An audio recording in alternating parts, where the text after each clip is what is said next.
Oh. So you ready for this? I don't know if I'm ready for this. Should be interesting. Oh, you can just change the title there instead of telling Nightbot to do it. It won't let you. Really? Yeah. Oh, Nightbot will shit his pants now? Overrides it. Oh, I think that's funny. Because I've tried. I tried it originally when I was trying to do stuff here, and I couldn't get it to stream, and then I figured that you had to do that. Yeah, Alex streamed for a bunch with my meme stream title still on. It's pretty funny. I was like, "What are you doing?" So let's see. What's our? We're live. What's our L competition right now? And what other Eternalers are on? Jonah's probably still playing. Jonah, RNG, Eternal, Lights Out, Zooch, Iliac still going. Overmastering normally gets up there a little bit.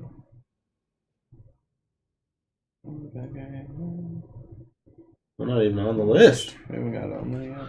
Wow, rude. How rude. Oh, it's because we don't have any viewer. I don't bring it up. I should see it actually when I go to You should still see it regardless of whether or not you have any viewers. Yeah. I'm not seeing it. Normally it shows Let me up check on my phone. Because I am on your Wi-Fi. Yeah, I follow, so it normally shows up.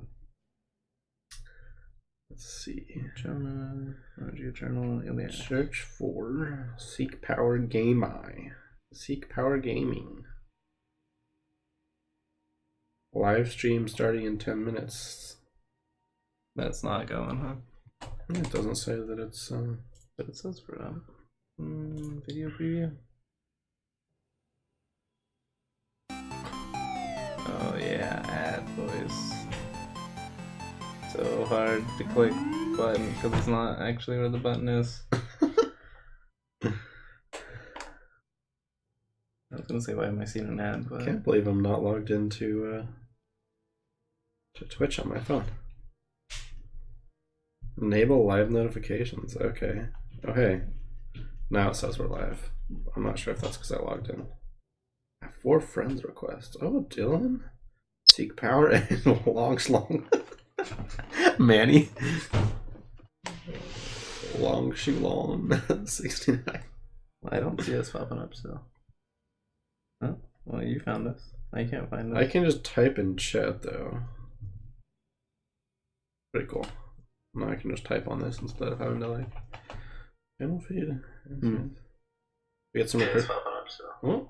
Well, you found us. I can't find us. I can just type in chat. That's way too loud. Gonna have echo and stuff. No, I can just type on this. Oh, wait, I want to be able to hear it though.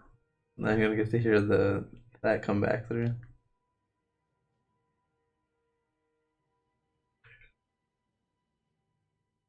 I'm not finding us though. Why is that? That's not that good.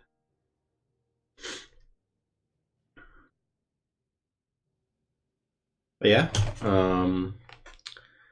your friend Tripped Out Fish has just started watching. What is that? What? The Hey Girl? Hey Girl? Or Hey Guys? Whatever. What is that from? I don't know. It's just one of them.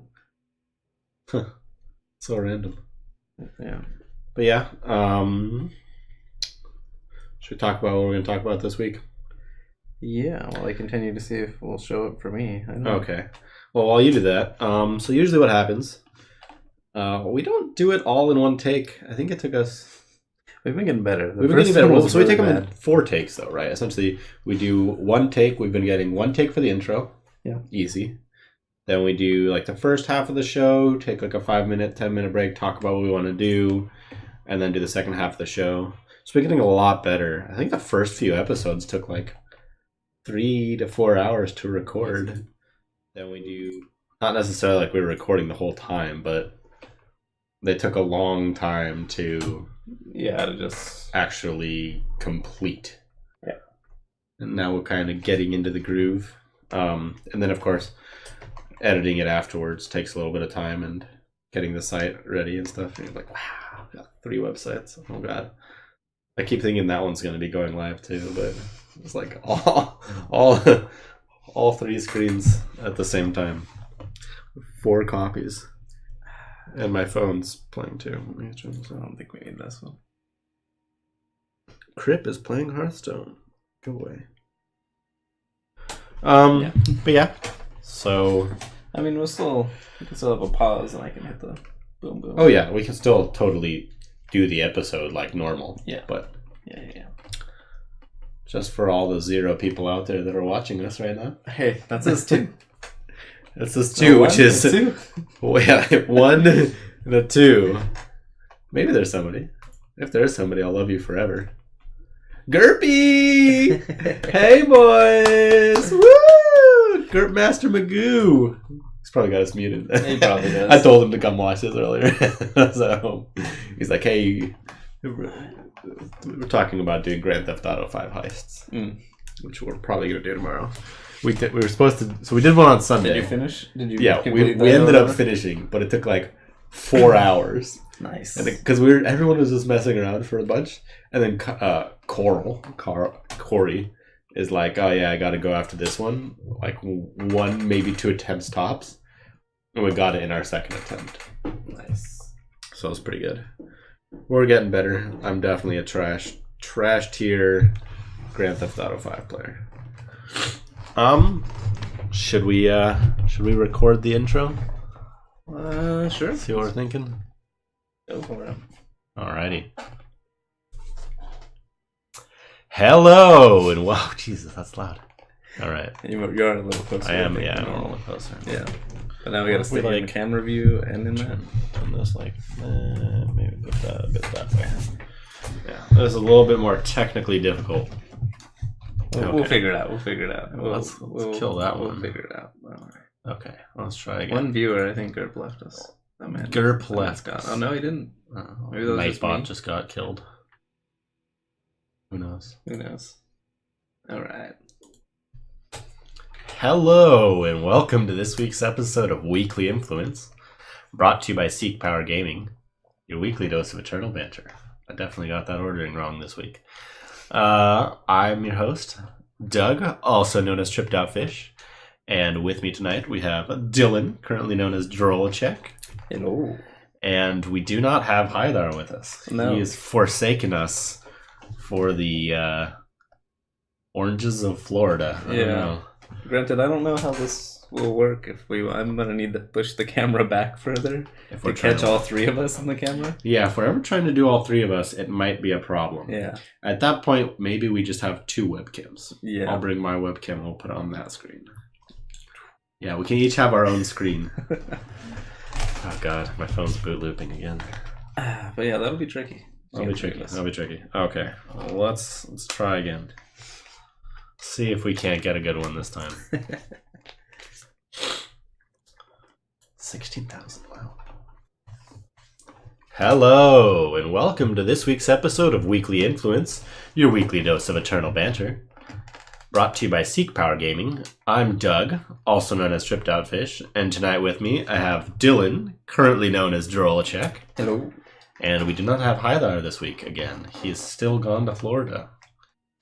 Be sure to check out our streams Monday, Tuesday, and Thursdays from 7 to 10 p.m. Pacific Standard Time, as well as sporadically on Sunday.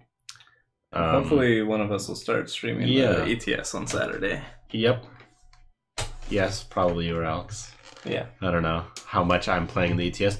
Hopefully I'll try to play more, but be sure to check out our Twitter, leave a follow on our stream, and come talk to us in chat. And hopefully we'll be doing more live stream sessions. So, awesome.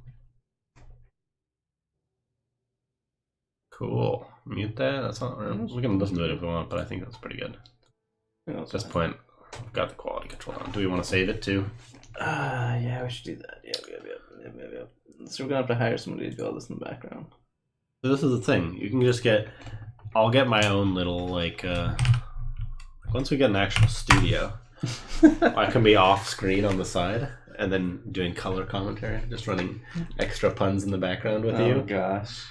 While you and Alex run the real discussion. Yeah, that's what we need. Okay. Alrighty. let us jump into the first segment then. Alrighty then. I'm jumping into a little bit of weekly recap. For me, this past week, I didn't have a chance to play a ton. I've been working on my capstone project for school so that I can graduate in May. It's kind of important. I've been playing the Xenon Riders deck a little bit. I wanted to make some tweaks. Definitely, I think I talked about taking out the Witching Hours last week. Oh, is that Zuch's? Yeah, so Zuch's. So Lights Out actually just posted an RNG Eternal Lights Out Ace post about that today. Really interesting to see, kind of like, I was playing this deck before it was awesome. And I don't want to see other people play this deck because it's so cool. But at the same time, it's like, yeah, of course, everybody should be playing this deck. It's so cool and fun. But yeah, playing that, seeing a lot of Quarry in the FJS Armory. So instead of like Ikaria Blue Armory, now you just have like traditional Armory with Shadow, running Quarry, Stewards, other kind of weird Purple Hate, Death Strikes and stuff. Haven't really seen many Ikarias, but that's not necessarily indicative of them not being in the decks, but I don't think they are. I'd be surprised if you take those out. Right? Yeah, it seems weird, especially because you have like Rise to the Challenge and stuff, so you only need to really have like one of them in there. Yeah. What about yourself? How's this week been for you? It's been okay. I did terrible in the ETS this week. Yeah. That's no fun. I took my brew that was kind of similar to that Xenon control list. Yeah. We're talking about this the other day a little bit. But it was splashing red for Quarry, Torches, Maiden. Scrap? Is that the one? No, that's not the one. No, it wasn't the one. Okay. It's not the sacrifice deck. Yeah. And yeah, I went 0-3 and just dropped. I had some power issues, and the deck needed to be tweaked. I tweaked it some afterwards, and it's okay. It's not great. It's probably not as good as just the pure Xenon one, but... Do you think that the idea for the deck is not necessarily the greatest, or just it's not refined enough yet to kind of hit its full potential? I think it's more of it's not refined enough, and there's some holes, right? There are some places that just the matchups are terrible. Well, not even that. I think it's more of just like you want... The deck kind of becomes like a tempo mid-range deck because you're like messing with your opponent's hand. Exactly. Right, with like Sabotage. I had Slow in there for a little bit.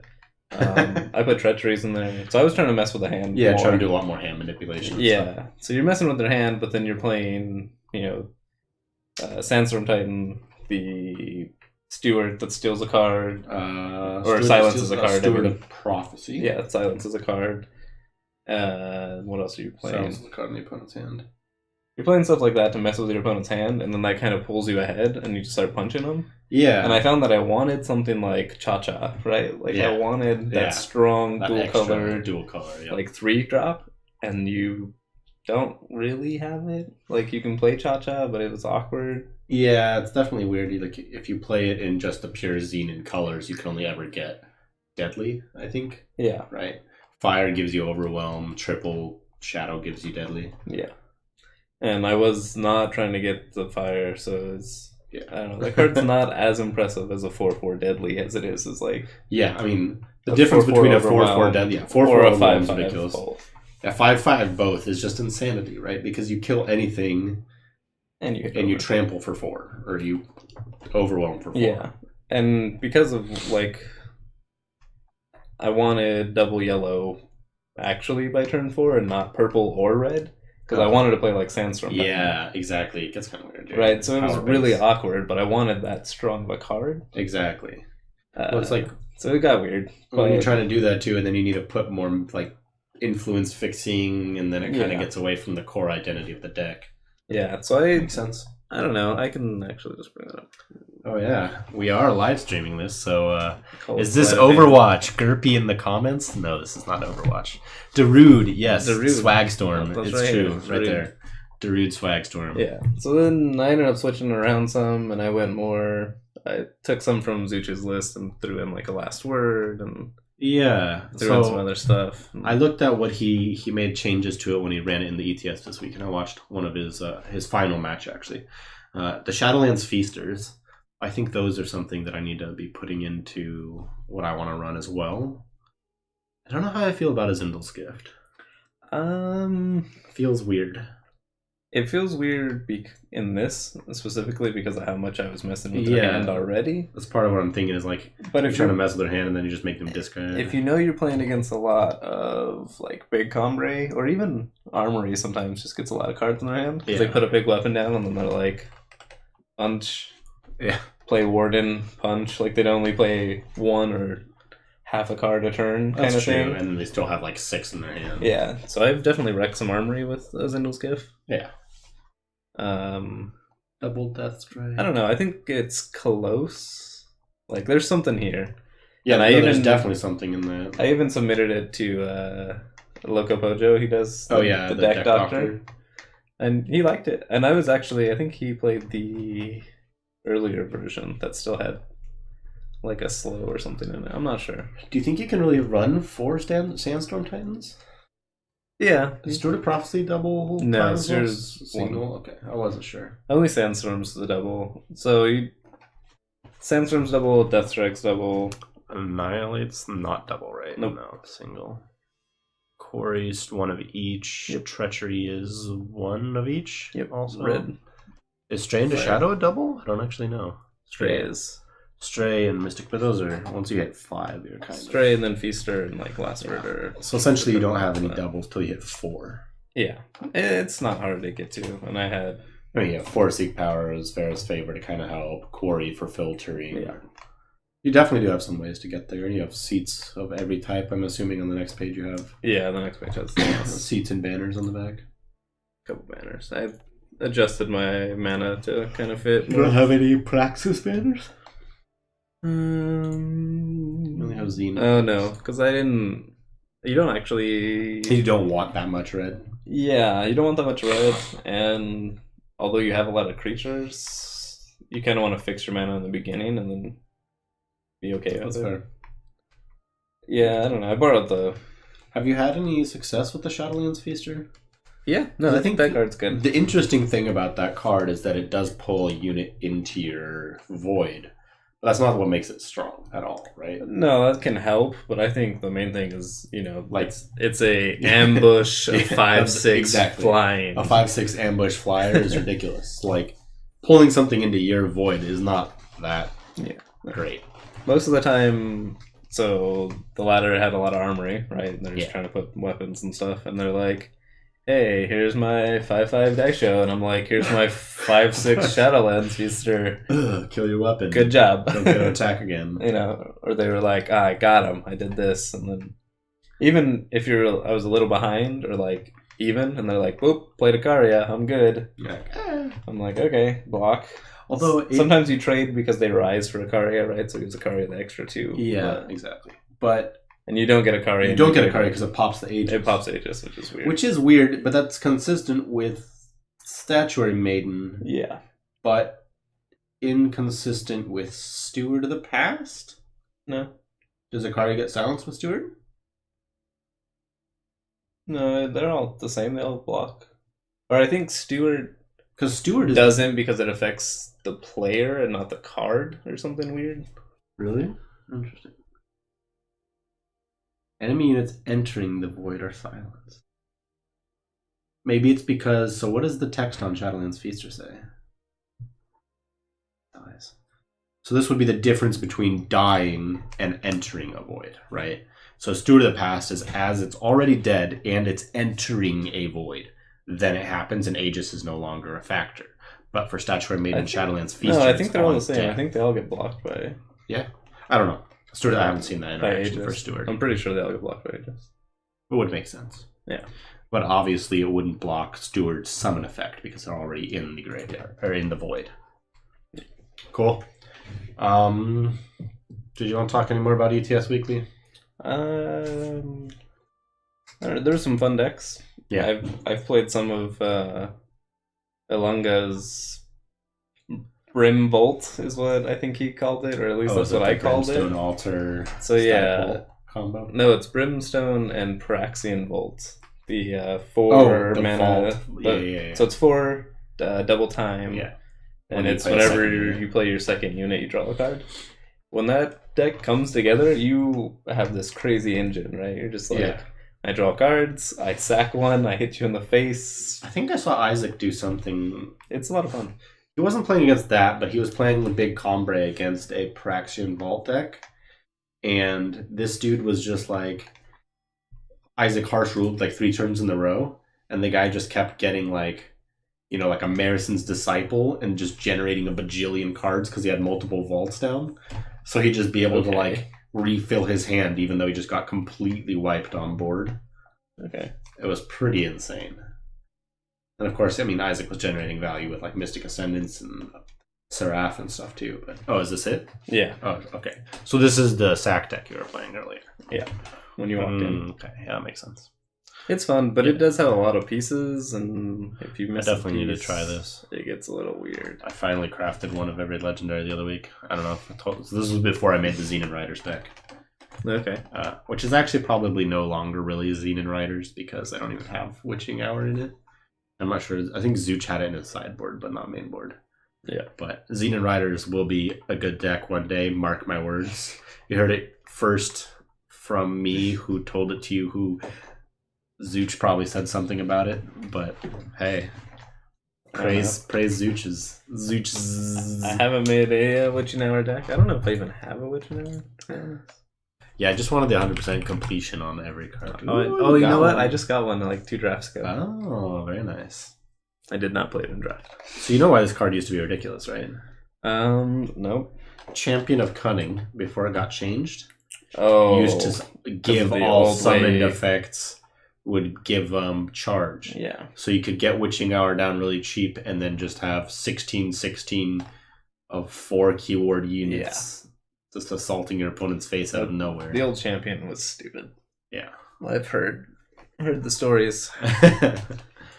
But yeah, should we look into a little bit of Drafterino here? Sounds good. Would you like to go first this week? Sure.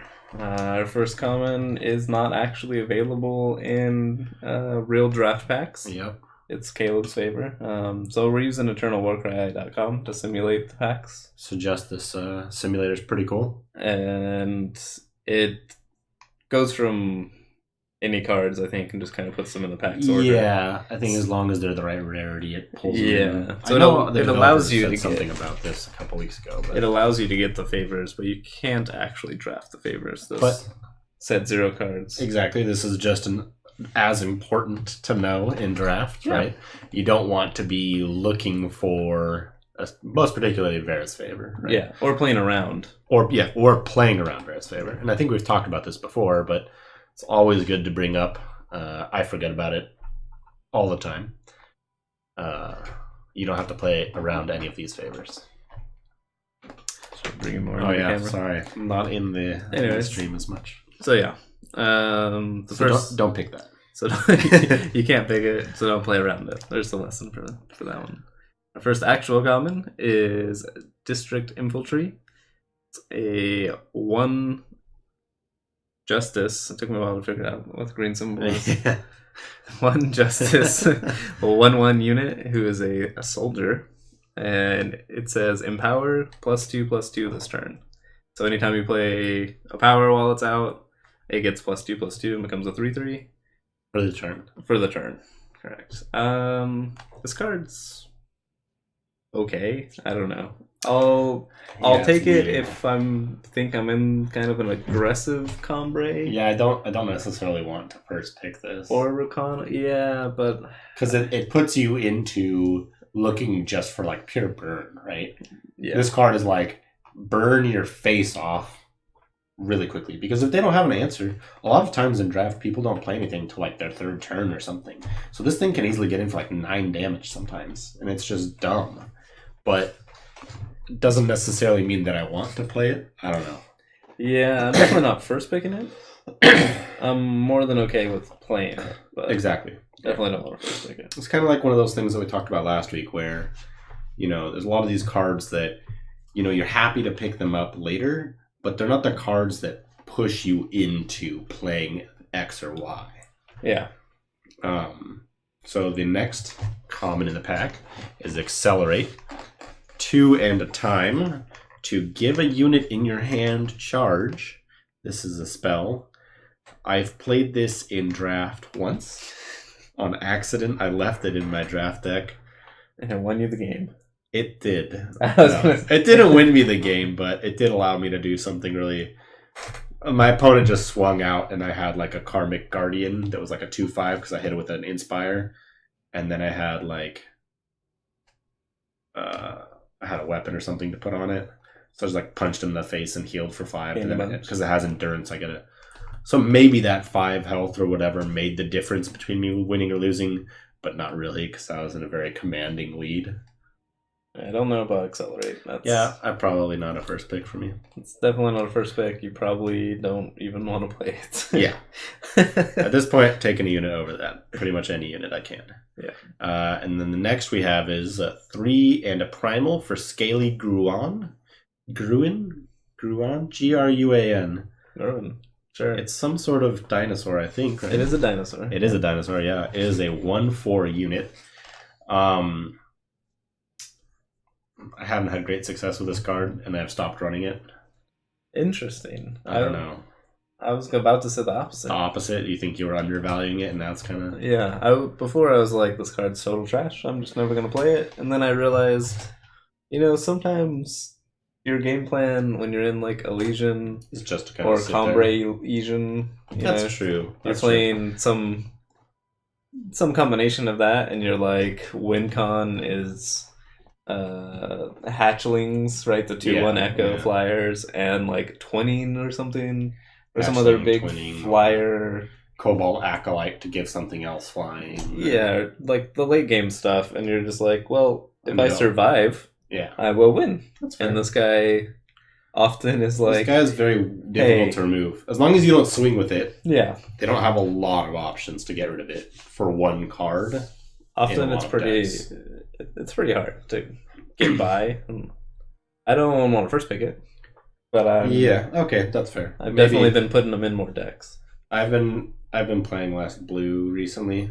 I've been playing a lot of Cambrai. I don't know what it is. Everybody else seems to not be playing Cambrai, and I'm just like, well, all of these fun Cambrais cards are out here. I need to play them. Like I punched someone in the face with like a 7/10. Bright Mace Paladin the other day. That's pretty nice. I will say the problem I find with Cambrai is I'm missing a finisher. If you have the finisher, that's true. I think Cambrai's fine because it has a lot of ways to do what I just said this card does, right? It like stalls up, you're like gaining health with Cambrai healers, you're like blocking well with the 1/5 flyer. And... Easiest 7-win draft of my life when I had 5 Cambrai healers. Cambrai healers, It is 3 for a time and a justice for a 2/2 summon. Give a unit plus 3 and give yourself 3 health as well. Yeah, that card's annoying to get by. I mean, it's essentially a 2/5, and this is a 1/4. So yeah, it is right off the bat, theoretically better, but it can make something else that you have even more like evasive and hard to remove. Or now you can swing in with it because they can't block it efficiently. Lots of stuff. Yeah, I've been I don't know. That's what I've realized recently, though. That's what you gotta have a finisher. So out of the 2 units, though, so far, what do you take? Ooh. Recently I've been really liking Rakano, so I'm gonna take District Infantry out of the 2 we got so far. District Infantry it is for you? Yeah, I would probably take that too. Granted, our next common, Mr. Awakened Student. Heyo. It's a 2-time justice for a 2/2 unit who's a mystic. A mystic.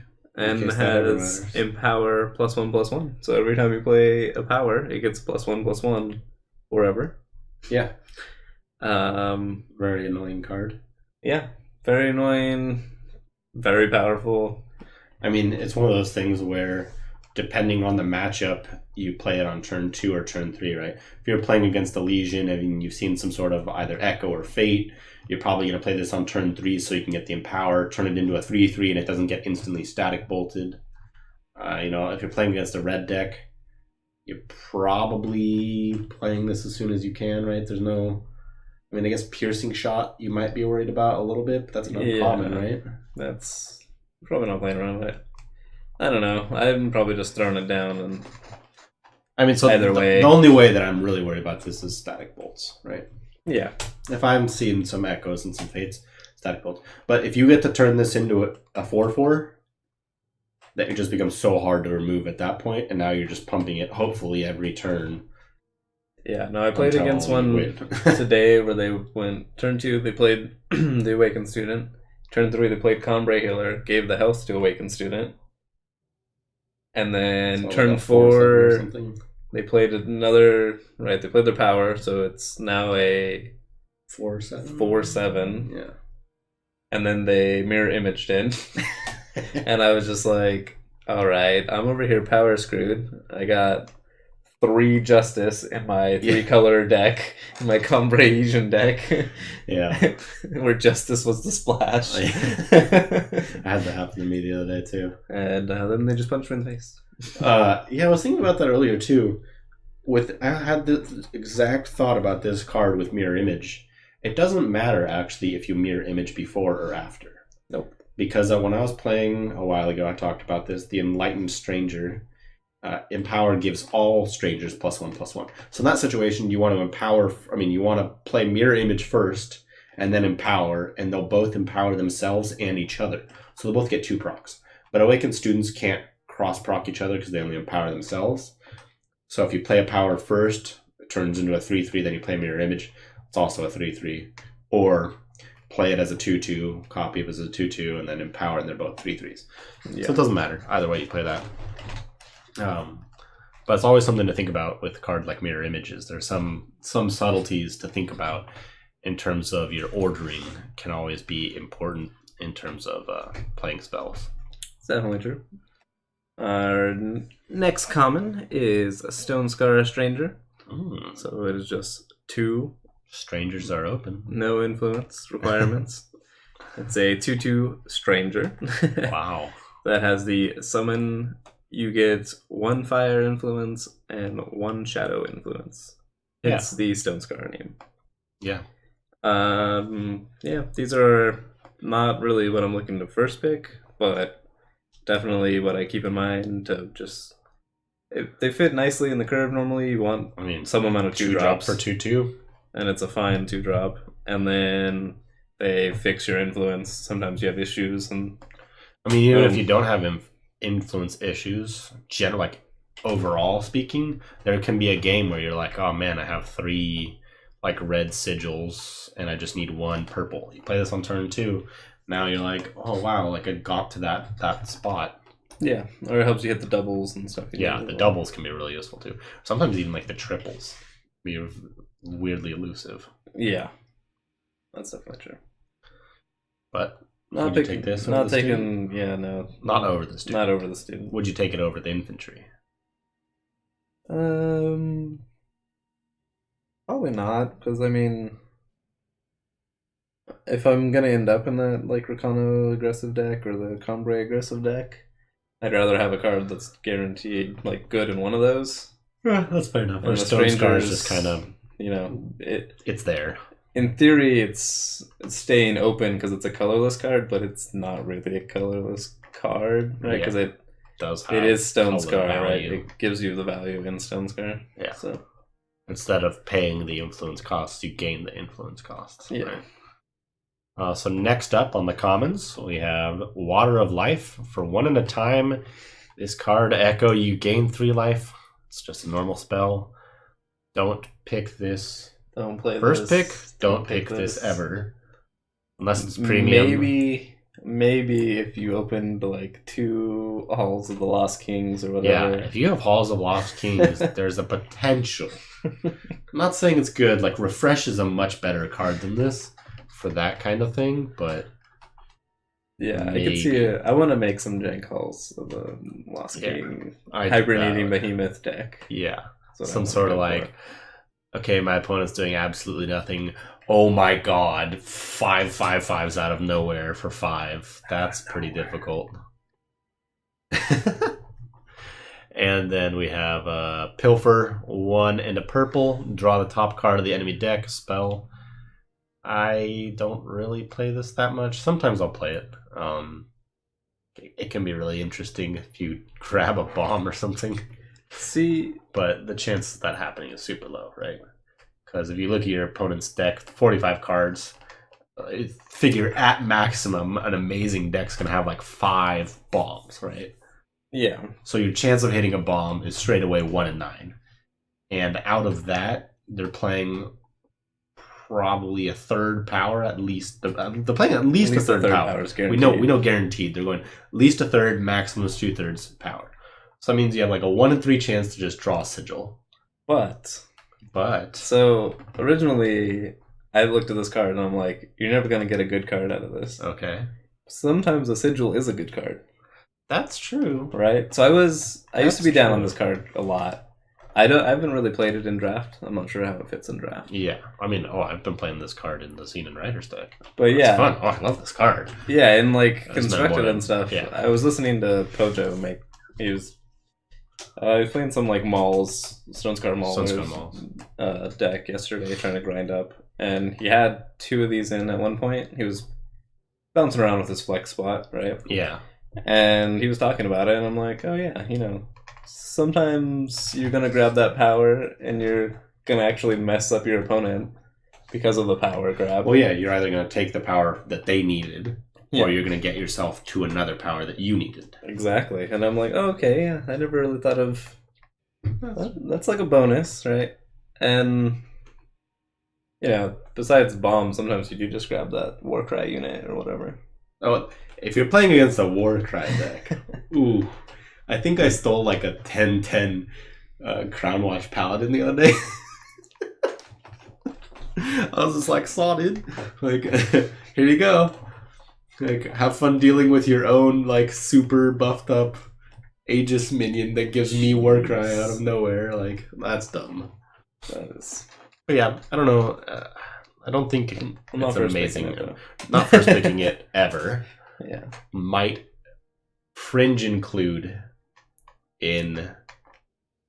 It's definitely a card that I Stonescar or I want to pick more and test out. It's definitely a card. I want to take a little more. I want to like take some time to like think more about the nuances of like what this card could mean. Like, do you want this in a more aggressive deck because you might be able to pull something early off of their stuff, or do you want this in like a more Feln control kind of deck where you're hoping to get something that you can kind of like finagle something weird with? Who knows? Yeah, I'm not sure. Yeah. I guess an interesting thing is if you're playing against like the echoey second sight deck, you can rob them if they don't play second sight at your instep kind of thing. If like cycle cards like second sight, Aevasaur, Excavate ever become really meta, this card's probably going to start seeing more constructed play. Yeah, well, especially in the beginning because nobody's going to play around it. Exactly. Later, people will be like, okay, but you're gonna right at the beginning, if you want free ranked wins. Whenever you see the cycle cards to the top of your deck, start swapping in some Pilfers. Yeah. Alright, our first uncommon is a Tundra Explorer. It's 2 and a primal for a 2/2 Explorer. It's a unit. When Tundra Explorer attacks, if the top card of your deck is a spell, draw it.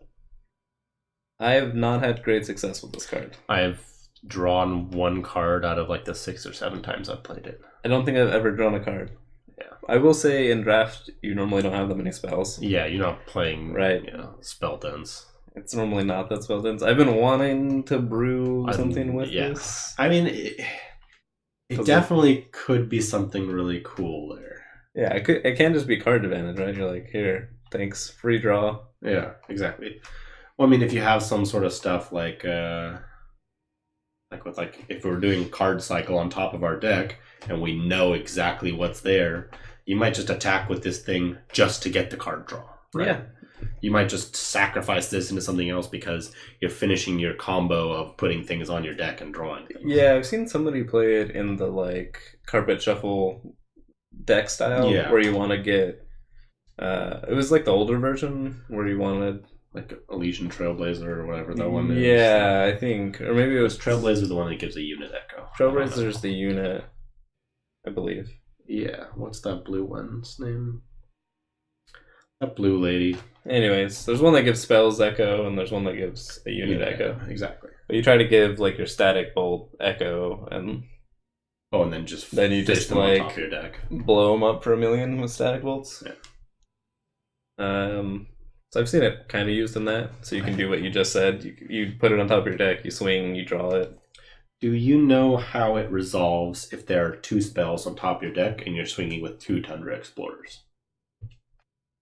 Do they both resolve to draw the first spell, or does one resolve and then if there's the second proc potentially draws as well? I would assume they would both draw the same spell, That's based on how there's like a lot of things that kind of resolve at the same time in Eternal. Kind of like. Whereas if you're looking at this in Magic, like you would get 2 separate spells because those effects would go on the stack separately.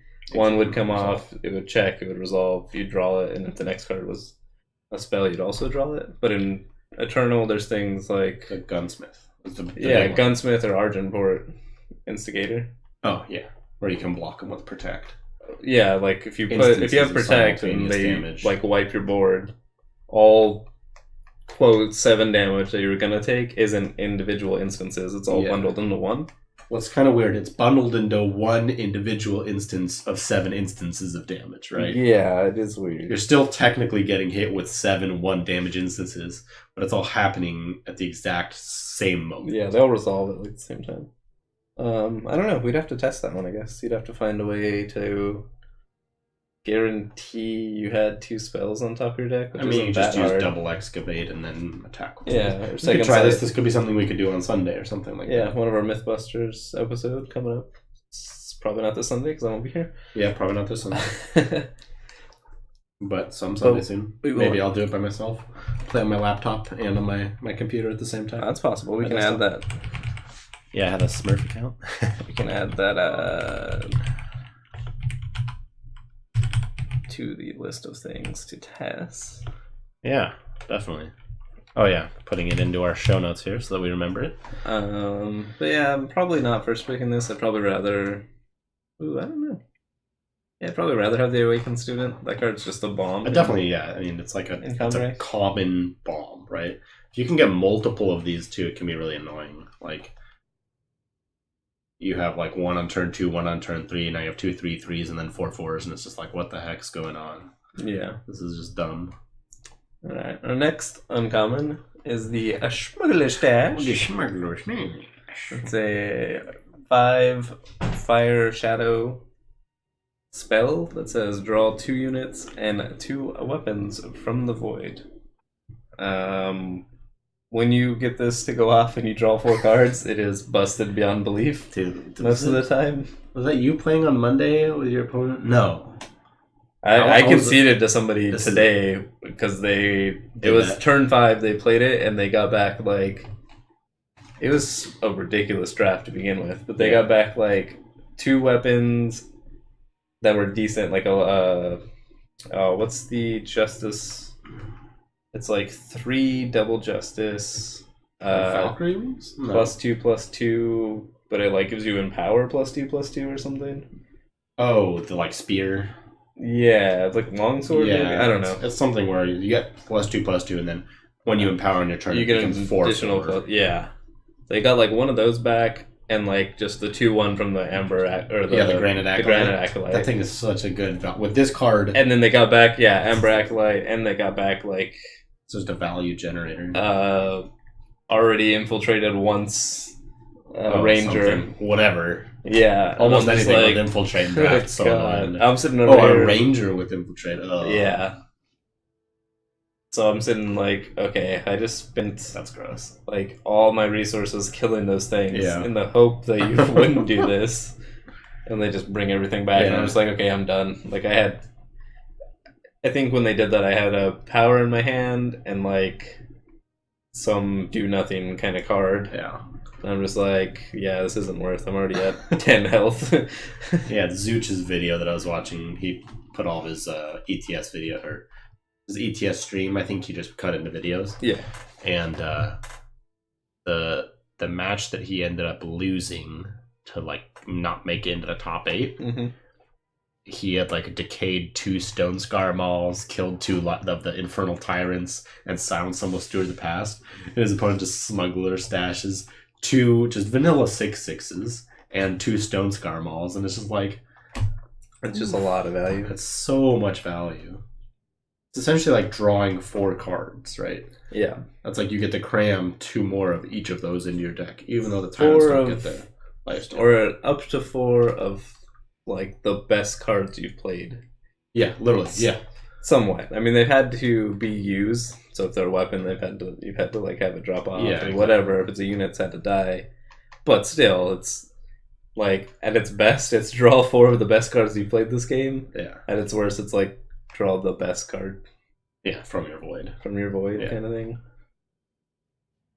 But as long as I can get at least 2 I think one time I played this just to get a Blood Beetle back to win the game. Yeah, that sounds okay. Well, if you're gonna win the game with it, that's okay. But like the guy was at like 8 HP or something. And nice. He didn't have any flyers, and so he spent all his time killing my Blood Beetle.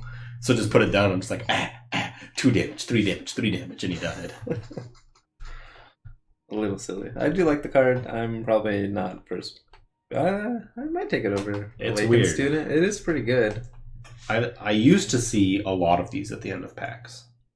Now I don't. Yeah, no, I think people have been picking up, realized that it's a good card, and it's something that does make you kind of question the way that the asynchronous drafting works. Is it's like how far back is the draft that I'm drafting from? Right? Is this person drafting from last month, where the competitive picks in Constructed aren't really shifting people's opinions of cards in draft? So just kind of like that adds a little bit of an element there. That's true. I mean, I'd assume they're not too far apart. Yeah, I mean, I assume essentially they're essentially just being used up, and so now they're like, at some point we're gonna hit this critical mass where it's like you're playing with ones from this morning or something like that. Yeah, and I mean they can generate them, right? They've had to generate them originally, I'm sure. Exactly. So. But yeah, I'd probably take Smuggler Stash. I would. Yeah, that's really. I don't know. That's a tough one. A Smuggler Stash is a card that makes me want to play Stone Scar, though, right? That's true. That's what we've been talking about. This is the card that's like, yes, go for it, Stone Scar. Same way. Same with Awakened Student. Wants me to play 100% aggressive Cambrai. But by similar reasoning, you're potentially more likely to get an Awakened Student just because they are a common, and so there are more of them in every pack. Right, they're more likely over twice as many of them of commons in a pack. More likely to get a common, right? Yeah. Do we know? Can packs have duplicates? I don't think so, right? You can't have a pack that all of the commons are Awakened Student. Can packs have duplicates? We probably know that. I don't know it off the top of my head. I don't know it off the top of my head, and I don't think I've seen it. But that doesn't. I think I've seen prove that it's not possible. Premium and a non-premium, but I don't think I've seen a dupe of 2 non-premiums or 2 premium or 2 premiums. Yeah, be interesting. I think I've seen a premium and a non-premium. I could be wrong. I don't know. We'd have to look. I'm sure Scarletch has kind of given us that information. Gerpy just lost all of his power in chat. Wow. He got wrecked. He quotation mark wrecked. That's pretty bad. But, yeah, I don't know. I might go with Smuggler Stash. Yeah. I think I would. I think I'd do it. Go for that Smuggler Stash. Let's see if we can top that. Alright, and the next uncommon in the pack, Field Captain. 5 Fire and Justice for a 0/5. Rebel Soldier, but wait, there's more. You get +1 attack for each time you or one of your units have attacked this game. So in the District Infantry deck, where you're putting that down and slamming away, this thing's going to come out as a 3/5, 4/5, or 5/5 already, which when you're having a deck like that, it can really work, right? Sometimes I've played this as like a 9/5 or something, especially if you have tokens or any way to like generate multiple smaller units that can attack or something. Yeah. But I don't know that makes this card great in draft. Yeah, I haven't played that many of them. I don't think... I think that's mainly because people take it a little higher than I do, so I don't see them as much. That's fair. I don't know, it's been pretty average. If I look at it as would I rather on turn 5 play a potentially big field captain or like a smuggler stash, since we have it sitting next to us, I'd probably rather play the smuggler stash. Oh, 100%. I'm hoping to pull back an Oni Ronin, the Granite Acolyte, and the Granite Acolyte's weapon. Yeah. That right there, smuggler stash, 100% worth it by itself. I had a draft, the Rakano draft that I was telling you about, where I destroyed people. I had 3 Oni Ronins in that deck. I remember one of my first drafts that we had just started figuring how strong Oni Ronin was. I had 3 regular, a premium Oni Ronin, a Pyro Knight, and it was like in like 2 sort of Icarias or something. It was just dumb. Like, yeah. The main problem with Field Captain is it doesn't have Overwhelm. Yeah. Or Endurance. Exactly. Or you don't have any other keyword that really... Flying, it has nothing to help you push through its attack. Well, so if you get into a board stall, it's never growing. And if you didn't already attack and start swinging, it's coming out as nothing. Yeah. And I mean, even if you play it and it's huge, but then the board's, like you started off strong and then they kind of fought back and then you finally play this and it's like a 10-5. Cool story. I'm going to throw my 2-1 into it or my 3-2 or... my 2-drop or whatever is going to chump it for a few turns, and I'm probably going to find something to kind of deal with it. Yeah, exactly. Sometimes it does get through after a while. I don't know. Yeah, I'm very unclear about... I don't think this is an amazing card, but I'm unclear about how certain I should be of my thought on that. Yeah. All right, should we reveal the maybe rare, maybe legendary? So we're both on the Smuggler Stash, right? Smuggler Stash so far. Smuggler Stash, okay. Ooh, that's interesting. Vidakan Staff for 3 time and a Justice, +3/+3 weapon. In power, if you have 8 or more power, draw Vidakan Staff from the void. I love this card. When I have played this in draft, it has destroyed. You play Awakened Student turn 2, you play this turn 3, gosh. You have a 6/6, and then you can even pull this back, as long as it doesn't get silenced, right? Because equipped weapons to creatures that get silenced also become silenced, but just ridiculous. Yeah, no, I'm taking the Staff. Yeah. It is a card that makes me want to play Combrei. Oh, yeah. It's a very strong card. On any, like almost any Combrei card. Yeah, and it works, it works well if you're trying to be that aggressive deck that you just said, where you play Awakened Student and you play this like turn 3. But it works fine when you're trying to be that board stall deck. Yeah. And you're like, hey, you thought you had the advantage. You played your, what's the purple 3-drop that you can like eat a... Oh, Ravenous Thorn Beast? Yeah, you played your Thorn Beast and it's a 5/5 and you thought you were good. Well, guess what? I have like a 6/6 now. Yeah. So. Well, and the thing is, what this card does is it allows you to transform a shitty creature into an attacker that you want to just trade with. Yeah. Because you want to just empower this thing and bring it back. And then you're just potentially just winning out on the board still. And it's just dumb. He tried to press his luck again and he lost it. Wow. He lost again. But yeah, okay, we're both on Staff. Seems pretty good. It seems pretty clear cut to me though. That Staff is the right pick there. With Stash, the Smuggler Stash. A second. Coming up second. I'm not sure how close, but a second nonetheless. Yeah, I don't think it's that close. Cool. All right, so we just finished getting the first of the 2 segments that we generally record every week. And obviously there will be some weird stuff if you listen to it. So weird. I don't think the people that are watching this will probably listen to the episode, but for those of you that nobody that would listen to the episode would hear this anyways, so they're going to be confused about what we're talking about. I guess they know we're live streaming, so who knows? Maybe a little bit. We'll throw it in the notes. All right. You ready for next? Yeah. All right, so let's head into the metagame.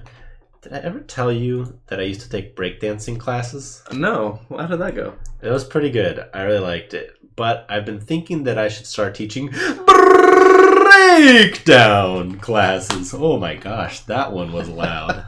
Yeah, I don't know. That one's probably gonna have to be redone. That one Done? Maybe. That one might have exploded some eardrums. I can just squeeze those down Rip a headphone lot. users, man. Rip headphone users. But yeah, so what have you run into this week? That was a good one. There's been a lot of armory. Yeah, I mean, and it's been traditional, so it's been the Fire Justice Shadow version. So what does traditional even mean in terms of armory? So I think the original one was that combination. The original was FJS? Yeah. Okay. And then people switched it to Ikaria Blue. Because a traditional quote-unquote armory came out during closed beta, right? Yeah. This was something that was... And then we've seen variations of it up until now. Yeah. Until Ikaria Blue became a thing. Yeah, which I think I still like Ikaria Blue better, but... Yeah. Well, I mean... It's personal preference. I'm a blue mage. That's true. From Blue MTG. always has some interesting... Yeah, like... I mean, the main thing is I like to make Jito players cry. With Lightning Storm? They do play Lightning. Yeah. So you play your, like, you know... You get to, like, turn 3, you play your sword, right? Yeah. And they're like, I got this guy. He's just normal armory. Yeah. I got him. I'm going wide. And then you're like, Blue Source Lightning Storm. And they're just like, okay, I can see it. Yeah, I remember when I was playing in early December, I was trying out, after I hit Master, I was trying out some weird, like, blue deck. And I was playing against Jeff Hoogland, and he was streaming. And he was just like, he was playing like Jito or something. And it was like Lightning Storm. He just instantly conceded. So I turned on his stream to see. And I just watched him, and he's like, all right, so like, there's a great hand. Awesome. The only thing we're worried about is Lightning Storm. And then he's just like, and we're done. And he just concedes. And I was just like, oh, that's really funny. Like, it's hard for those decks to come back from Lightning Storm. I have done it. You invest so many cards. I have done it. I did it just yesterday. I was playing.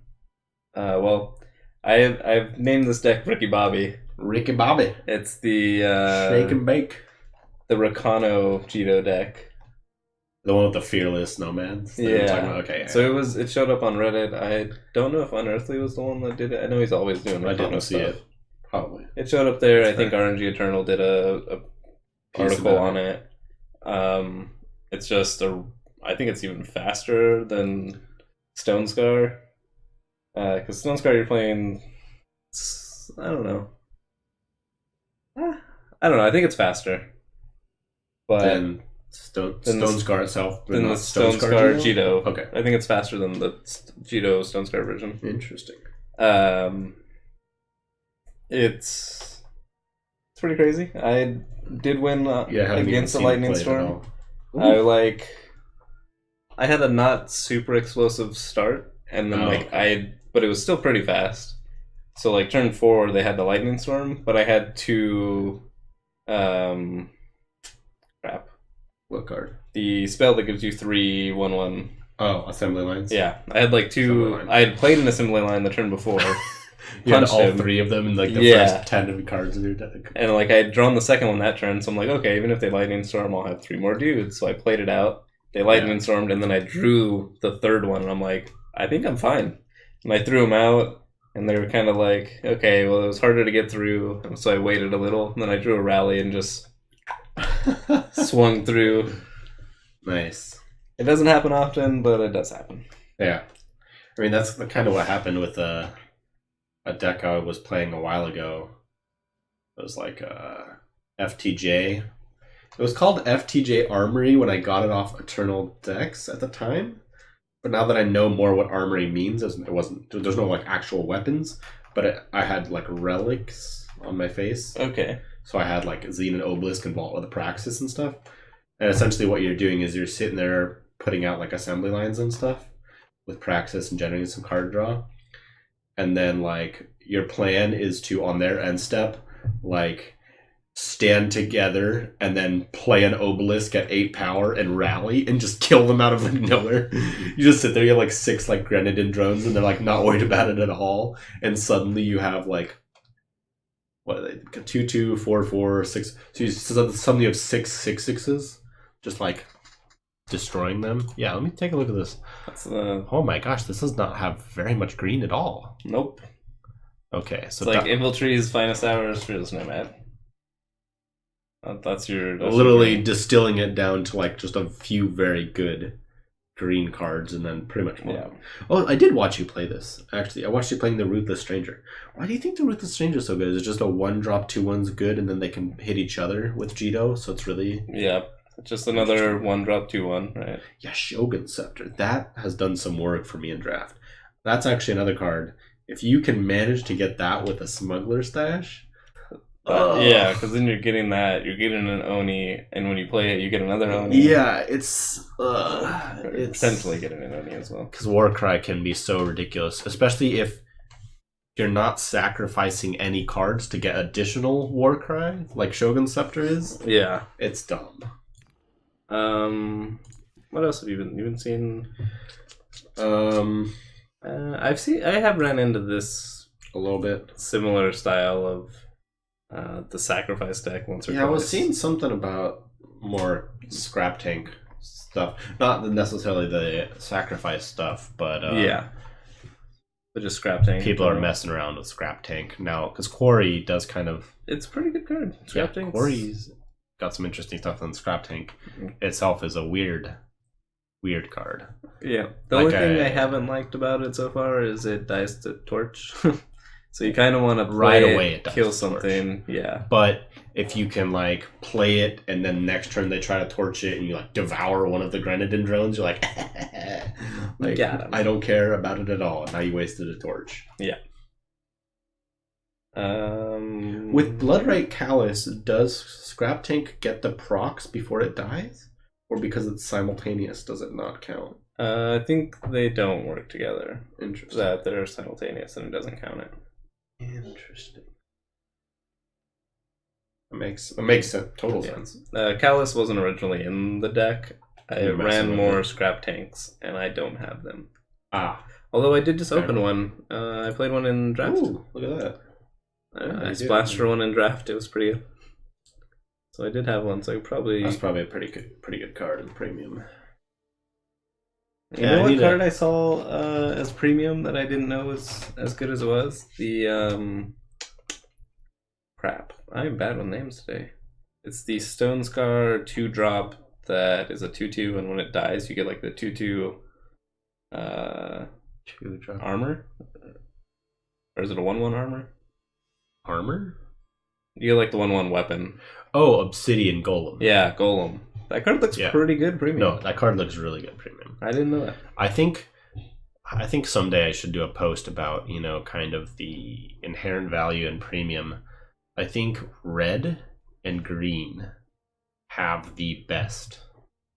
Just for overall, have the easiest purposes to get good premium cards. Because like fire looks really cool, and then green's generally got a lot of. Like, I think green, personally, looks really good when it's lighter colors, too. And so you can have, like, a darker color with the contrast of a lighter green. But in terms of what the best premium card might be, probably not in either of those colors. Who knows? Maybe it's Nikto Trash Can. I don't know. I was looking the other day. The problem is I don't have one of every premium, so I can't tell. Yeah. I'm sure one of these sites will tell us if I look at them. But yeah, I'm pretty sure RNG Eternal's done a list. Oh, premiums? The best premium. Yeah. Ooh, I did not know this. I'm pretty sure they did the top 10. Ooh, I, as well as you, listeners, need to take a look at this. I'll try to remember to put them in the show notes. If I don't, call me out. I'd love to hear from some of you. But yeah, mainly a lot of armory. Yeah, cool. Should we head into the next segment? Yeah. into the color breakdown. I couldn't come up with two good breakdowns. Alex came up with that. That's his contribution to this week's episode. The breakdance was to say to say color breakdown. Oh. Yeah, so in this segment I just wanted to take a little bit of a look at the different colors and the pairings, because I know a lot of people come from Magic, and there's a good amount of people that probably come from Hearthstone. So in Magic, each color has very well-defined kind of identity about what you can expect every set coming from cards in those colors. Yeah. And Hearthstone has a similar identity, but it's tied to the classes, right? Correct. And that's normally, every card game balances something around exactly. that. And it gives everything its flavor and identity, right? And so, like, the different factions we have will have different cards and effects based on what factions they are. I will say one thing to note: if you are coming from Magic and you haven't noticed this already, green is more of white than it is green in Magic normally has the beefier creatures and the shitty removal that's like fight cards. Yeah. Not always shitty, but normally is Bear punch. You have to fight, right? Like your creature is in danger. It's not just deal damage. Or kill or something. Yeah, or destroy. Yeah. And white has the more obliterate. Yeah. Kill stuff and some similarly sized creatures and things. Yeah. And so you would think that time would be white, the white equivalent, and green would still be green, but it's actually the opposite. It's more green is the white equivalent, and time is more of the green. The green equivalent. Magic. Yeah. It kind of threw me off at first. And it is weird, like red and so fire and primal in Eternal kind of both take from, or both correlate to red in Magic, right? Yeah, red and blue, yeah. And yeah, they both take aspects of both. So not like red and red are the same and blue are the same. Yeah, I would say like they're closer though. Well, they're definitely closer, but I'm saying like, in blue you don't see as much kind of, I don't know, like bursty damage dealing spells, I feel like in Magic. Like you have a lot more of like, I'm doing this cool thing, or I'm like building some sort of combo. I'm not like static bolting you over and over and over. Or is that not true? Well, it kind of depends. I don't know. Magic's changed a lot as it's grown, right? Yeah, so it's definitely kind of... I'll say that they are definitely closer to each other than like green and green. Like, yeah, green is not green. Green is white and yellow is green. Yeah, or something.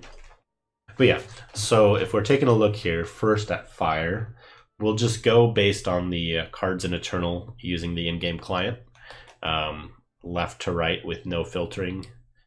But so one of the first things that pops out to me, we have Power Surge, right? Yep. So we were talking about this earlier before we started the podcast. So I have 3 Power Surge cards in the game right now: Charchain Flail, Flame Blast, which are both red. And so Power Surge means that they do something based upon the amount of power spent when they are cast. And so the only one that's not red, and the third one, is Copper Conduit. And so it's interesting to see. Those are kind of things that I feel fairly safe in saying that we can expect to be, primarily located only in red, right?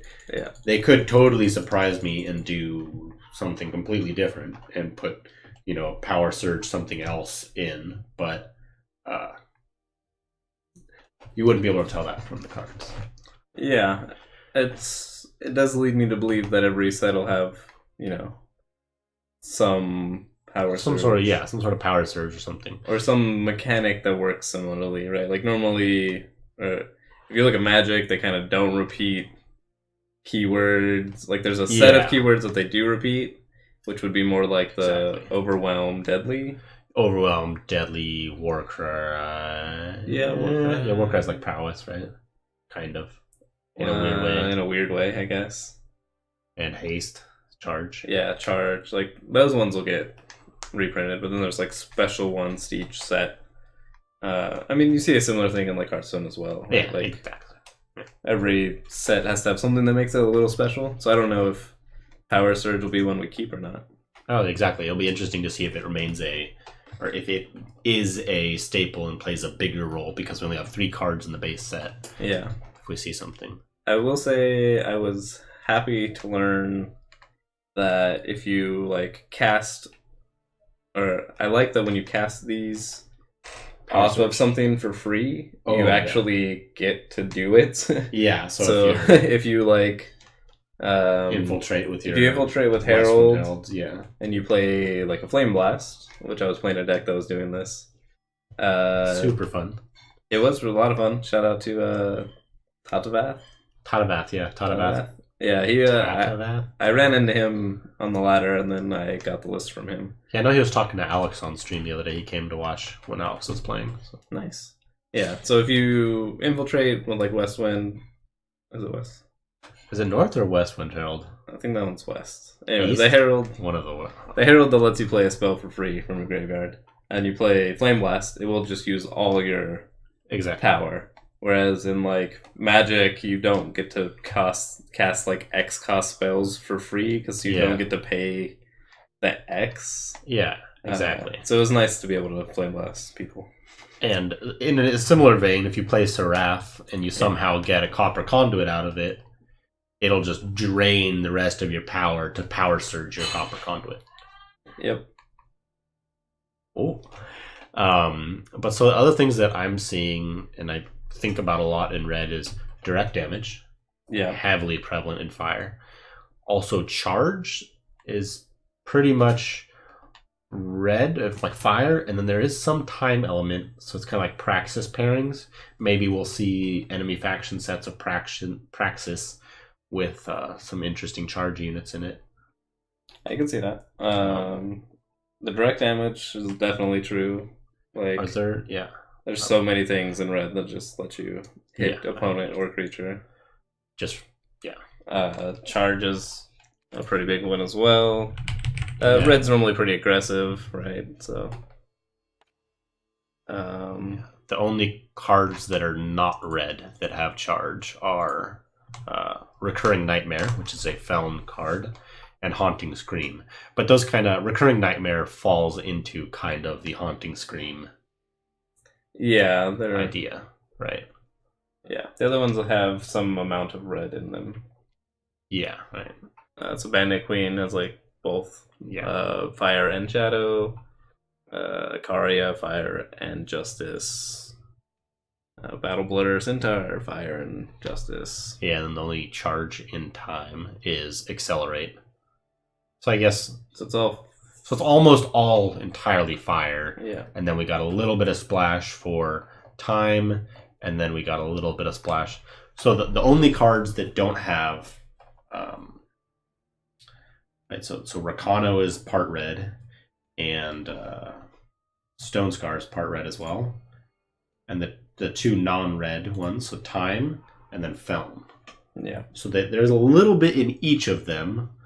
But majority is like Fire. Heavily Fire. There's no mono green, no mono purple.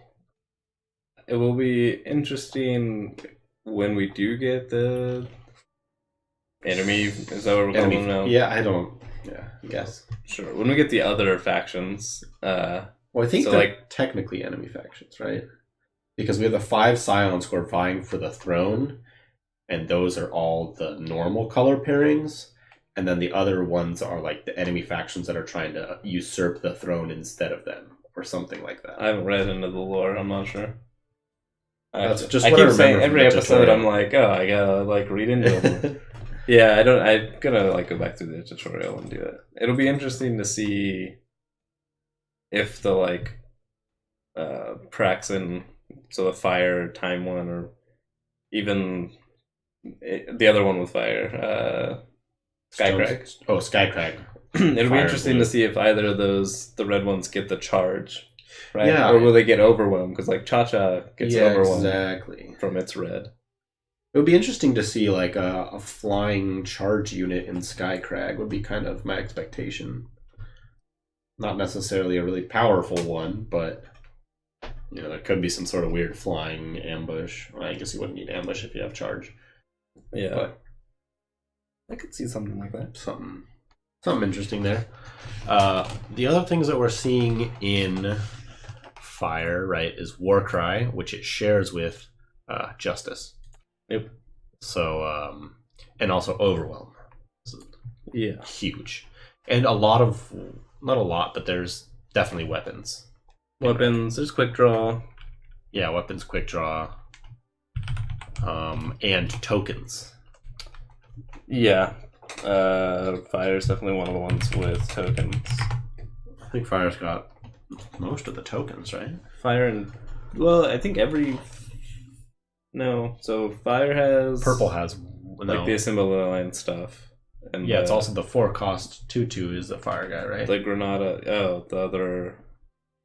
The dude that dies and makes two 1/1s. Granadas. That's also... Yeah. So they have like that theme of the Granadas, I think is how they're pronounced. Grenadins? Grenadins? I don't know. I call them Grenadins, like grenade and grenadine mixed together. Sense. But I don't know how to pronounce half the thing. But these are Colorado people that are making this game, so they might speak completely different to us Californians. That's Probably true. not. So Primal has Scouting Party. Yes, that's true. And then Time has...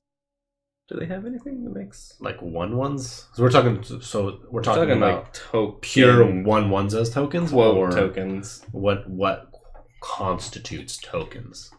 I mean, it doesn't have to be a 1/1, right? So even... Like Slumbering Stone, would we consider that a token? I would consider that more of like a transformation, I guess. But things like Great Parliament, that makes bird tokens, right?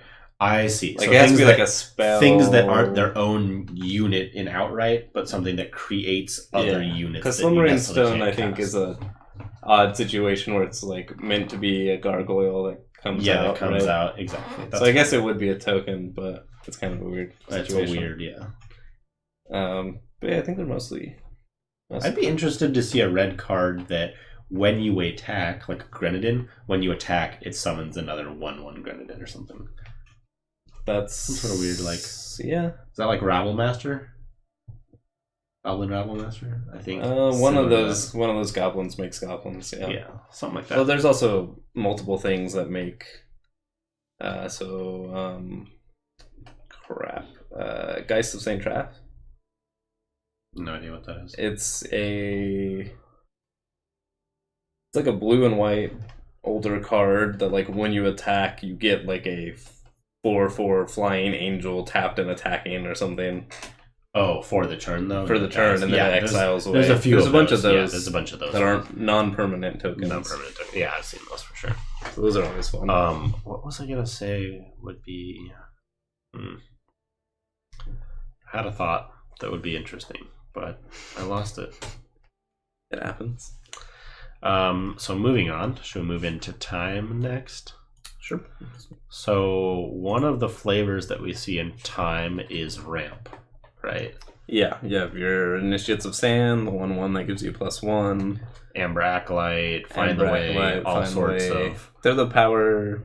Depleted sigils, or whatever that one is. That one lets you...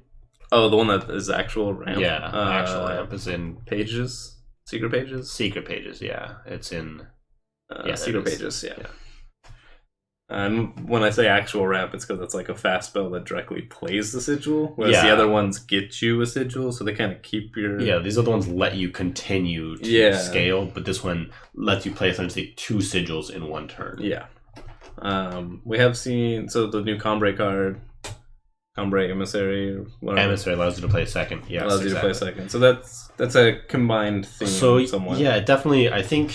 So Time does have an element of ramp, but the real ramp comes into Combrei, right? Yeah. Once you kind of put the color pairing together, you're hitting from the best of both. And so Combrei might even be what you would consider truly white in the MTG sense, right? Or no? I mean, and then That's weird because now you're getting into all the shards and the different Yeah. color pairings inside of. it's gonna be Magic as green well. and white for sure. Oh, okay. If you go Cumbre, That's true. That's what those two colors are. Yeah, but yeah. maybe you're getting more of the whole picture of white. My comment. Who knows? You probably do better than I. Endurance is something that we see in a couple of yellow or time cards, right? So Xenon Guardian, Sandstorm Titan, Infinite Hourglass. Infinite gives Hourglass. Yep. gives your units. So every endurance. card in the game does have time. Every card with endurance in the game does have time. Currently, yep. And there are some that also have primal and justice. Yep. More with primal. So it's 3 with primal and 1 with justice. Just Karma Guardian. Yeah. So Cumbre and Elysian being time primal and Cumbre being time justice. But it's interesting. So maybe we'll see more endurance. I don't know what really keywords. We were talking about this, I think, last episode actually. Endurance / reckless unit. You know, where does that line become good? Right? Where does it become balanced? I guess. Yeah, balanced. I think it'll be hard to balance. 3 in a row, Gerpy has lost all of his power. Oh, he won one, didn't he? Oh, you're right. I missed one. Yeah, okay. no, he won once. Once So out he's of 1 like for 4 or 4. something. Interesting. So he doubled. Yeah. No, once for 5 because he won it and then he lost it straight away. So it'll be interesting to see if any of the dual cards or dual factions that we don't have, like the cards that come out of that. Praxis Yeah, is so the the one that's Praxis not represented here. Quote champion. It won't be a champion, I'm assuming. Yeah. I'm assuming they'll give it some other name, and that'll be. So they're all. So we have Champion of Glory, Champion of Chaos, Champion of Cunning, Champion of Wisdom, and Champion of Cunning, Glory, Chaos, Wisdom. Purple. No. What's the camp? Progress. There we go. I'm Progress. always forgetting Champion of Progress. Yeah, that guy's ridiculous. You ever pull that guy out of a Seraph with powers? I've had that done against me. 36. Ooh, for 8. It feels pretty good. It's ridiculous. But yeah, so it'd be interesting to see exactly if Praxis does follow that and gets at least one endurance card as well in the coming future. The other kind of ramp things that time does bring is giving buffs to other things, which we've seen in a few things, right? So Clock Roaches, Ageless Mentor gives cards in your hand buff. Hibernating Behemoth gives itself a buff on Fate. Chalice lets you buff things. Yeah. It is part-time. Yeah, It part-time. is more primal than time. Primal? I think it's one. Is it? I think it's double primal, not double time. I'm not So, Yeah, right. Yeah. one time, 2 primal. Yeah. So definitely interesting to see. Because kind of time gives you the ramp. And so it's like if we're taking a look at nesting Avisaur in Elysian, you're getting the ramp in kind of like an inverse way, right? Because you're getting the best of drawing a card twice if there is something you do, but you're also getting the discount on the next one, which is essentially a form of ramp. So it's interesting. What's next? Justice? Well, one thing Or to something note else is you have? the killer cards are Oh yes, killer cards are only time. But fight. I mean, you have. I think you're right, but you only have time selected right now. Oh yeah. There is a Skycrag. Skycrag, yeah. The one blue guy I forgot about. So Predator's Instinct, Striking Snake Formation, Predatory Carnosaur, 3 purely primal cards. Interesting to note Early they also time. go early time, so purely time. They go 1, 2, and 3 influence requirements on time there. And then Skycrag Wood Arch, which is a flying killer 5 cost, double primal 3/3. 3/3 dragon. has killer. Yeah, has killer as well, which is interesting. So it definitely leads me to believe maybe killer is time and dinosaurs. I don't know if dragon really counts as dinosaur, but descendants of dinosaurs. But maybe Elysian. It's a different lore. We can expect Elysian cards in the future to have killer question mark. It's possible. It's possible. It seems like it doesn't really fit into any other. Sorry, I'm trying to keep you in frame. Get this beautiful mug on screen.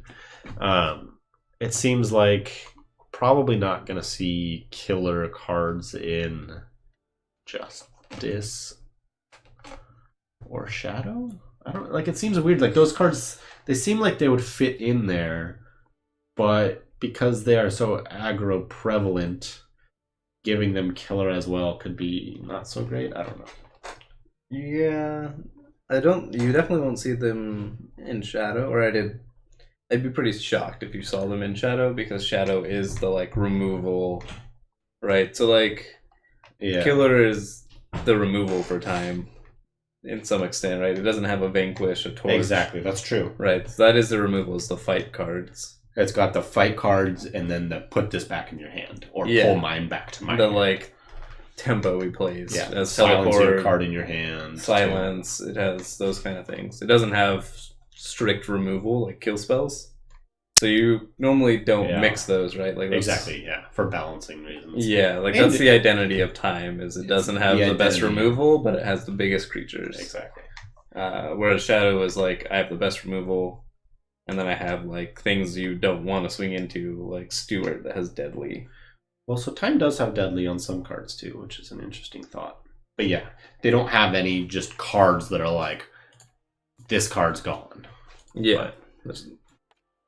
And so Elysian also is primarily where we're seeing Echo, right? Are there? So I think Echo comes from Primal, though, right? Maybe. Oh no, definitely seems to be like. Oh, there we go. I hadn't. Yeah, you hadn't had both of them up. I think it probably comes from Primal, but we're seeing a good amount of Echo in time in the base set. Oh, Elysian Trailblazer. That's what that card was called. The top spell of your deck gets Echo. Yeah. That is Pathfinder is the time one, and Trailblazer is the. So you were right. I thought you were wrong. I had them mixed up. I might have said Pathfinder earlier. I don't remember. You said Trailblazer. I did say Trailblazer. Cool. Got him. I'm right again. It's interesting though. Yeah, because here we have Primal has a couple of Echo units, but Primal has Echo spells, and Time has. Okay, never mind. Time has Echo spells too. Yeah, I don't find the way. Well, Water just got changed, like a shared thing, I guess. Yeah, I mean that's not It's not uncommon at all. I was just trying to look for some sort of deeper, it's just design in philosophy there. Those colors. But yeah, so those two colors are what we're expecting Echo from, and cool, fun Echo synergies and decks, hopefully in the future, as well as Fate is almost. Oh, there's some Fate is a mix between Primal and. Ooh, interesting. So there is a Shadow card with Fate. Well, that's in the name. Oh, that's true. You're right. Yeah. Vera Fate touched. I didn't look the at search brought it up, but that's not. Doesn't count. It's not. Yeah.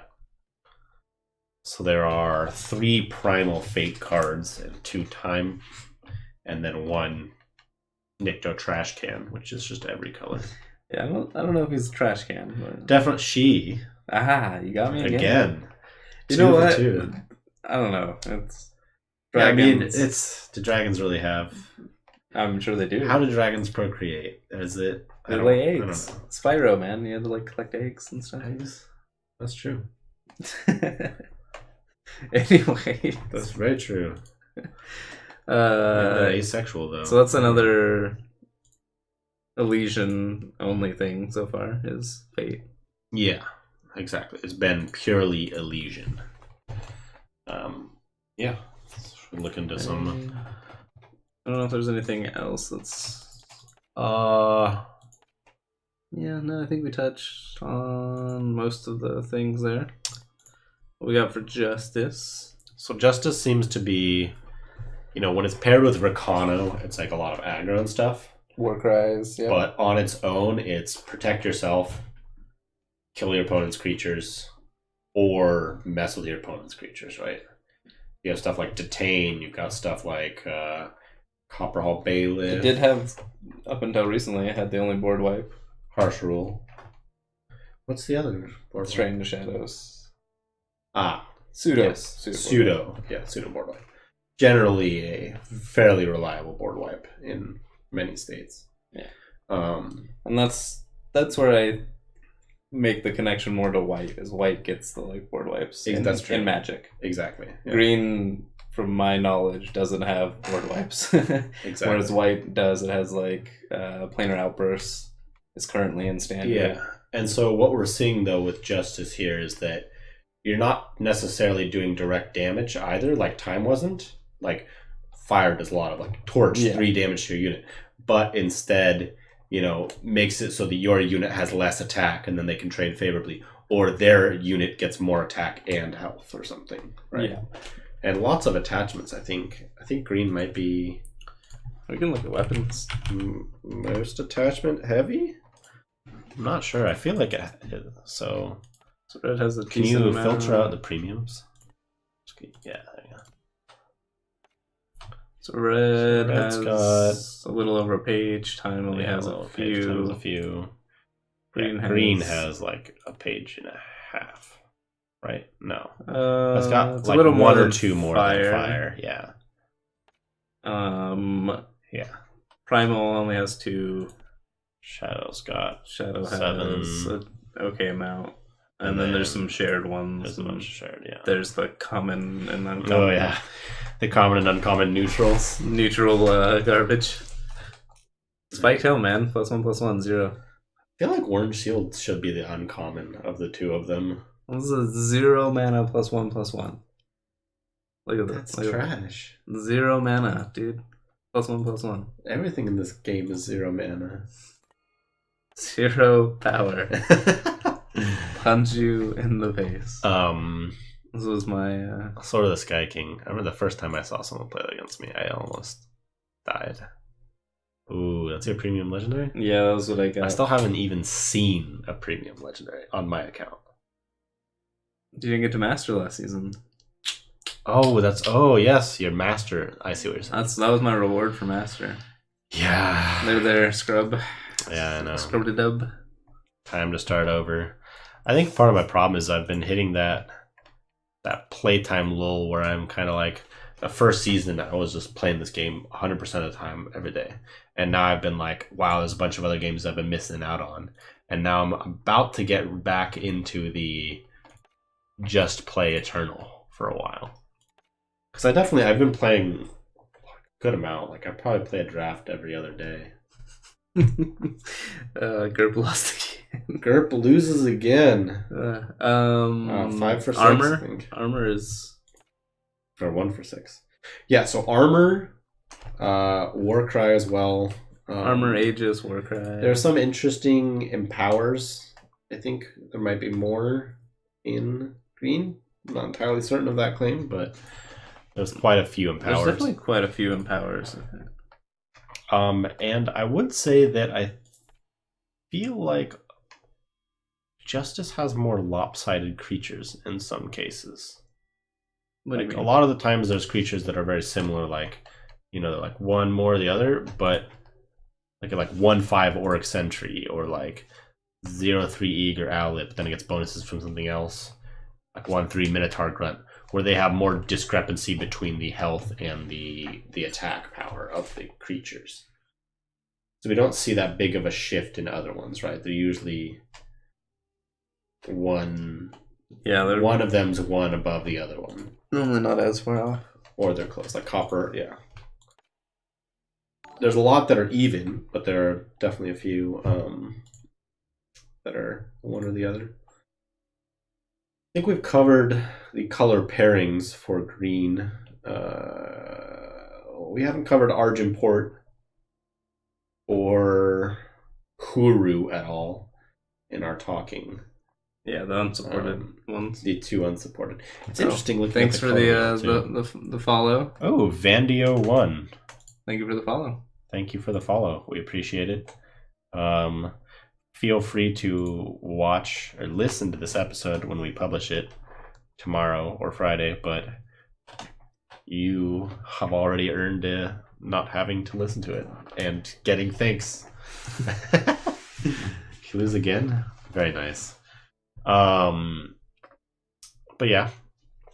We also see a decent amount of flying, right? So Huru, which is Justice Primal, seems to be all about flying, right? Yeah, that's where you see the flyers. That is the majority of the flyers for sure.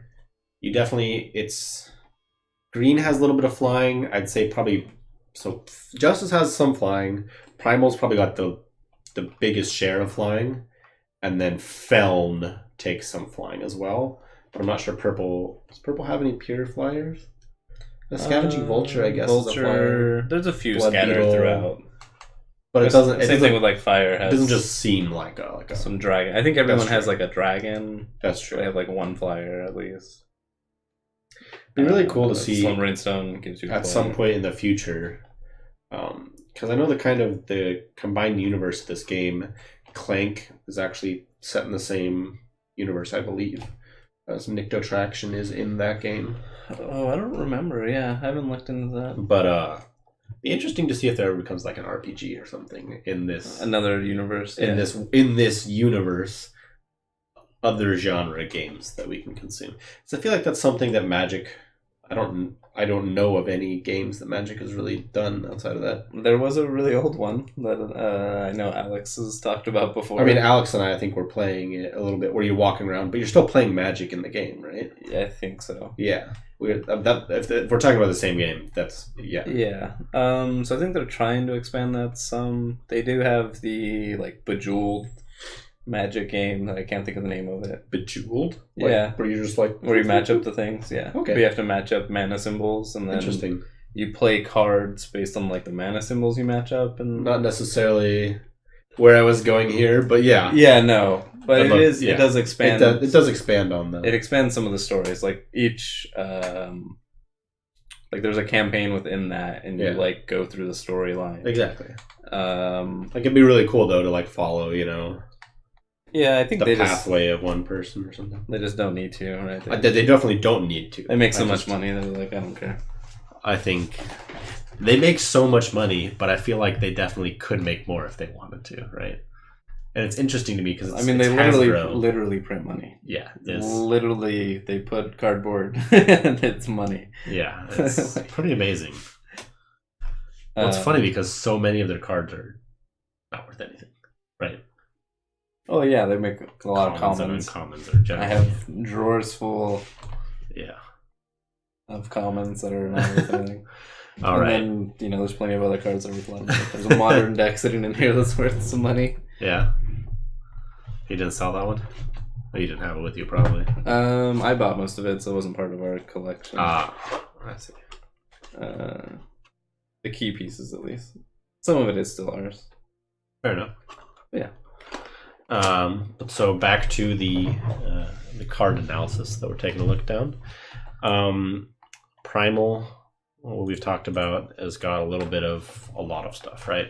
So you've got flying, you've got some echo. It seems to... It's definitely the one that has probably the most stuns, right? This is the one that a lot of its removal yeah, a bounce lot around. of it doesn't have as much hard removal. Yeah, exactly. Like, so green has like Vanquish, Harsh Rule. Those are like hard removal, right? Yeah, yep. There's no condition to it. And then when we get to Shadow, Shadow has the hard removal as well, like Deathstrike. Deathstrike. Annihilate does have a condition, but it's it still just destroys the creature. Yeah, exactly.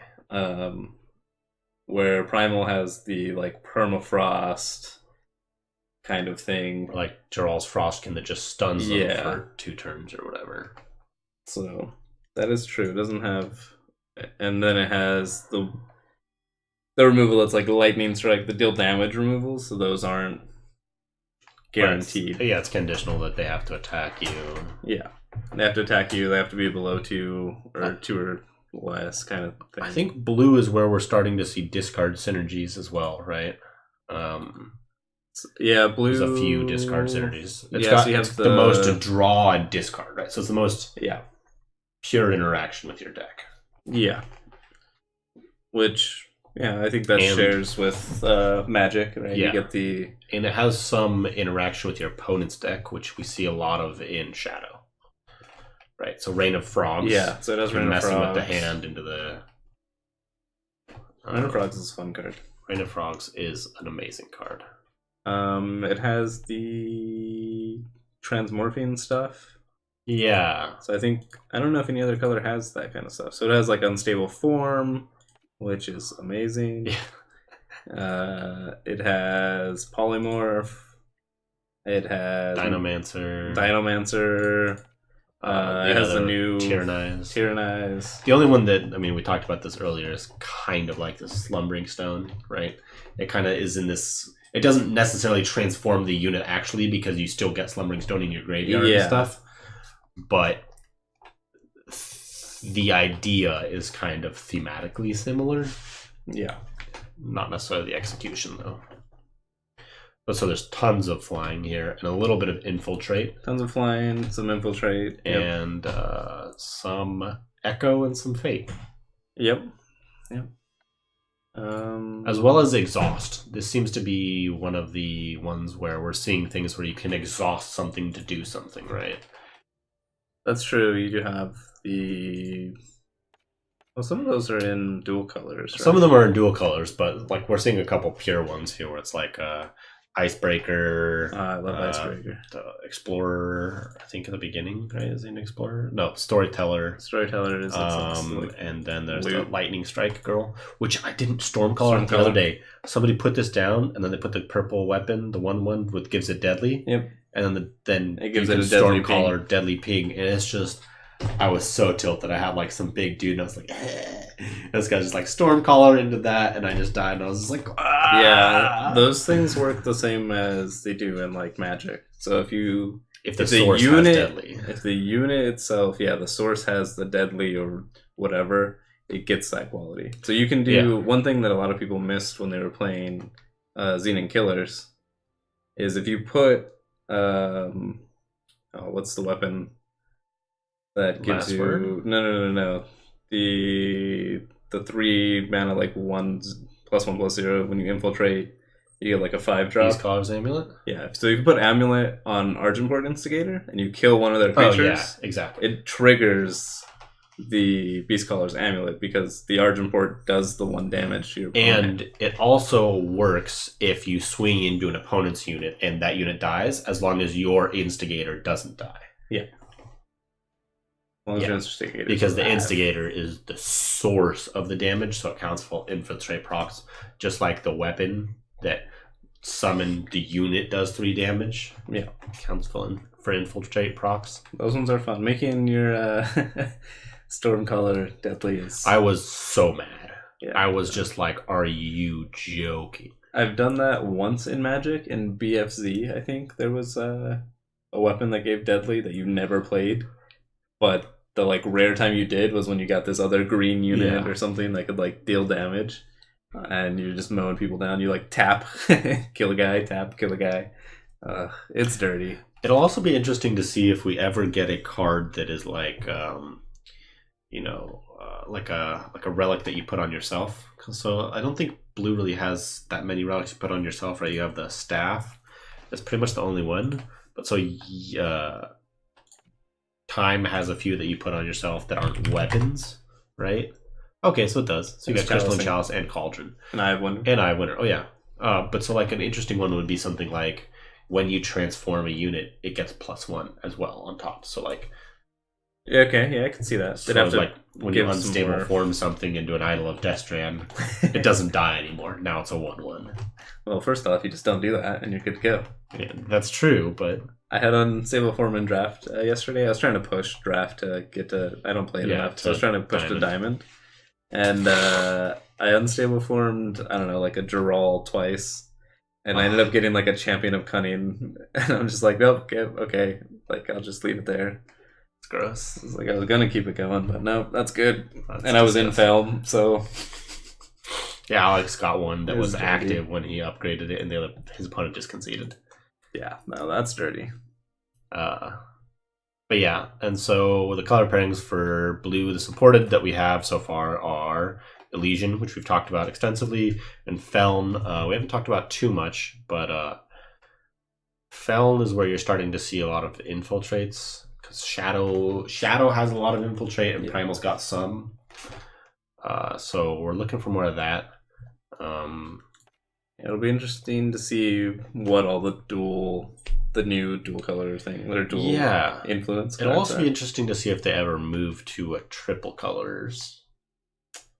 Right. Or Yeah. not. So currently, the only thing that's more than 2 is Nyktos Nyktos has 5. has all 5. Is there anything else that has? I don't know. Can we search by? So if we do this, there's nothing. What if you do all 5? It gives you Nyktos. Yeah. Okay. So you have to do some sort of weird combination of them. Yeah, I don't think. What if you do? What if you just make it so that it's not any of the colors, but only the neutrals, right? Because then it has to be something that's and then go to like the right end. Oh, I see what you're going for. Wherever Nyktos is where the other ones would be. Yeah.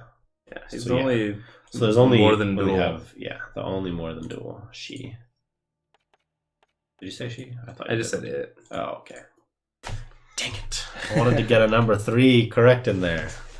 I don't know why, but But yeah, so that will be interesting. I don't think they'll do that too soon because I think the next one will be probably the enemies. Oh, definitely. And then the It'll be storyline interesting will to go see. somewhere that'll mix 3 or something. I mean, it might also get to the point where we go into solos again or something, right? Yeah, Going back I to guess, mono for a bit or something. I could see them doing 3 in the next set if they didn't do the enemy factors. the enemy ones, and like the storyline goes something of like the Scions have to team together, so then you get like the pairings of the 3 together. So are you saying that the Scions, of the 5 Scions, like some of them are paired together? Yeah. Or each So, like, we already Scion have, is like- paired up with an enemy? No. So we already have like some of the Scions paired together, right? Those are the current ones that are supported. Are they? I mean, they have to be, I Yeah. guess, technically, yeah. Those are the ones. So they're allied together, and then so like maybe instead of going next to the enemies, they go next to like the enemies got stronger, and now they're instead of being paired together with only one, they get like a, So now some of the Scions are paired together with an ally, and the other ones are paired with an enemy, maybe? maybe I don't know, something weird. We'll see where they That'd go. be interesting. But yeah, so what are you hoping to see more of and stuff, right? So I think probably for both of us, for Shadow, we're looking for more interaction with the Void and less Void hate. Yeah, I mean, Steward of the Past just feels so like blah, right? It's one of those like rough things where it's kind of you have to have a card that affects the Void. Exactly. Right, you have to have that card in case the Disrupt it. Void stuff gets too crazy. But then when that card gets too popular, you just can't play the Void stuff. Yeah. It's really like- weird. It's like one card can cut a whole archetype. right? Yeah. I would be down with seeing some more stuff that interacts with the Void. I would really love to see Skycrag and Huru. I'd love to see enemy faction sets because those 2 color pairings I think are something that I would find really fun. Yeah. Which is Fire Primal, so red, blue, and green, blue, Justice Primal. I think I'm more interested to see Xenon. Yeah, Because we've that's already true. seen Xenon decks be good, and they don't have any. the strong dual color cards, Yeah, right? that's true. Like that's normally Xenon does have some. This is the. I guess the grass is always greener, right? So what could come is always like, oh, this could be so cool and exciting. Like, what are they gonna make? yeah. And then you get there and you're like, this is broken. Yeah. Nerf. Well, the problem with that too is you're like, wow, this card's gonna be so broken, and then it's like some card that you thought was trash can because it has like some fridge interaction with something else. Yeah.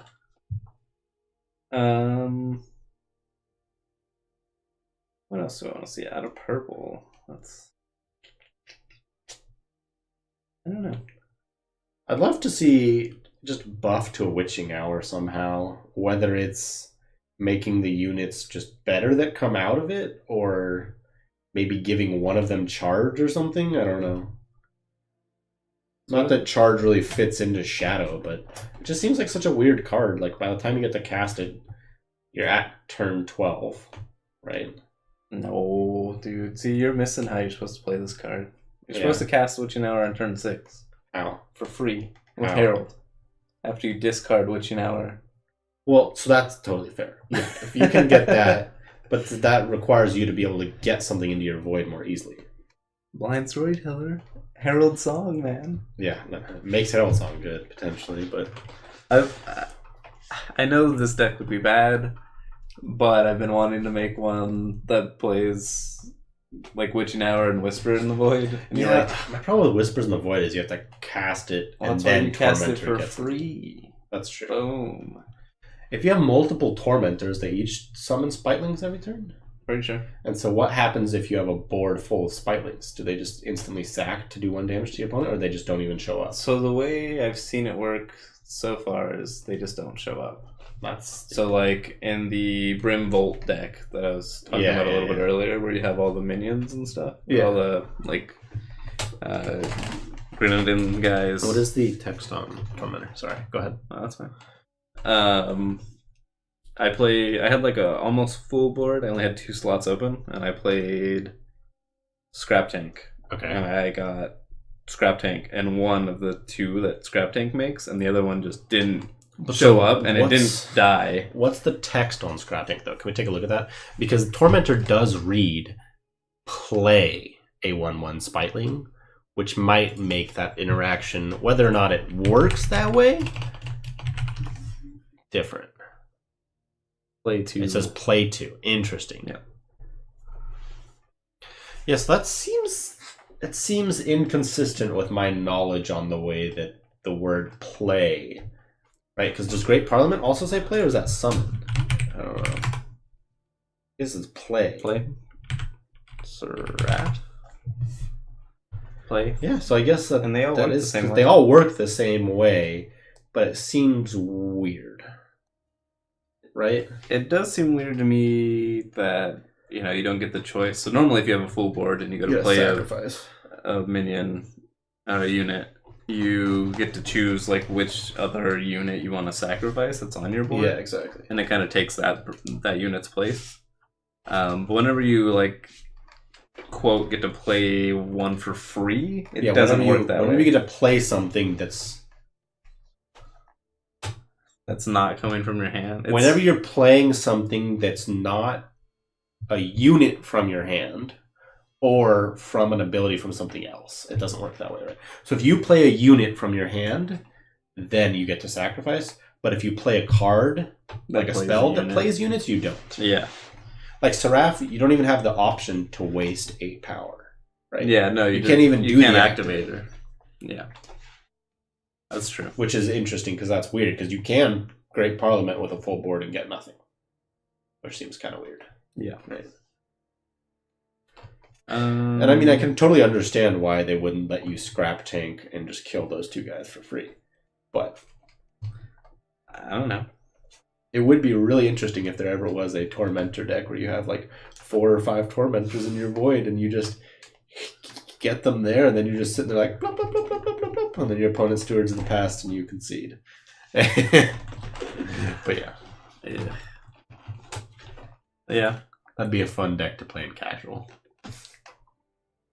I instantly want to play Callus in that deck and just sack along. Oh, that's so sneaky. Chalice into Smuggler Stage. Smuggler Stage. We're still in Jonah's line still. Yeah, stealing it again. I give him. I guess I quote him every time, so it's not. Yeah, we give credit. We attribution. Yeah. What else would you like to see? Or I guess what do you think the keywords would be on what would be the equivalent to the champions? Yeah, we currently have. So currently we have like Cha-Cha. So Cha-Cha gets Deadly and Overwhelm. Yep. Progress gets buffs. Since it just gets straight up health and damage. And so Chacha's fire, shadow. Progress is time, Progress justice. is time, justice. Glory is fire, justice, which gets health and keywords. Oh. Right, because it gains 2 health and endurance, right. and it gains 2 health and quick draw. You're right. Wisdom gets buff and flying. And that's Cunning gets flying and Aegis. And then buff to team, which is the film. Yeah, but that one's the hardest one. The second hardest, actually. Champion Progress is probably the least playable for her, right? Yeah. No, you're just hoping. You're Although I got that 6 played now. against me yesterday. It was weird. It was in I guess you're hoping for a really big board stall where your opponent has no way to. It was in wipe the Vidalcan combo deck, so they were ramping. That's fair. Playing a bunch of mana. Yeah, if you're doing that, like that Moon FX 451 or whatever. Yeah, Trudon.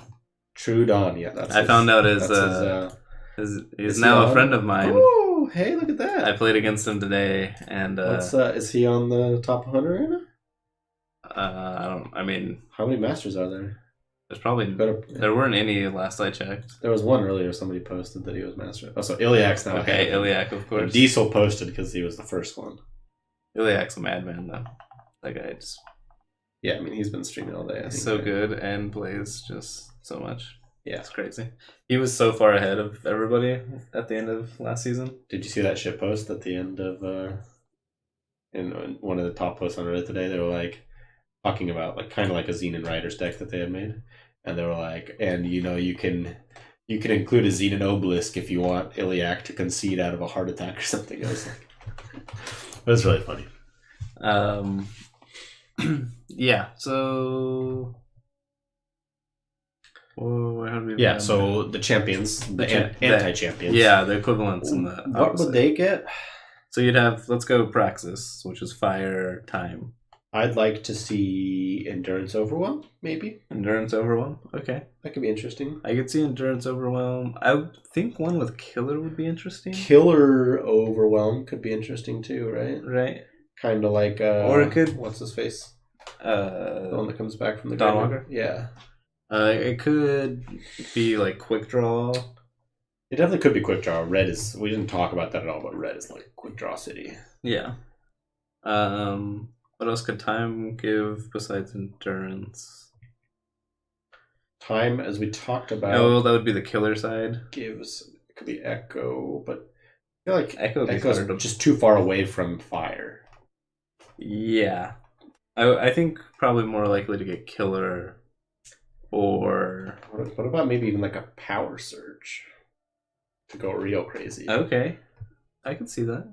Like Power Surge for your influence, though. Or something. Maybe. Like, because, you know, like Champion of Glory is like... Or Champions are like... You get 3... Like, once you get 3 of one influence, it's like... You get the buff or whatever. Yeah, but when you summon it, you get a buff based on your influence. Kind of like the other cards that are the equal to or equivalent to what you have in their influence. Maybe. I could see that. Or for each of, that's what they say. Then we have Skycrag, Fire Primal. Skycrag, Fire Primal, that could be the Flying Charge guy. That could be the Flying Charge guy. That would be cool. It could be Flying Overwhelm. Yeah. It could be Aegis something. Aegis Quick Draw could be interesting. Aegis Quick Draw.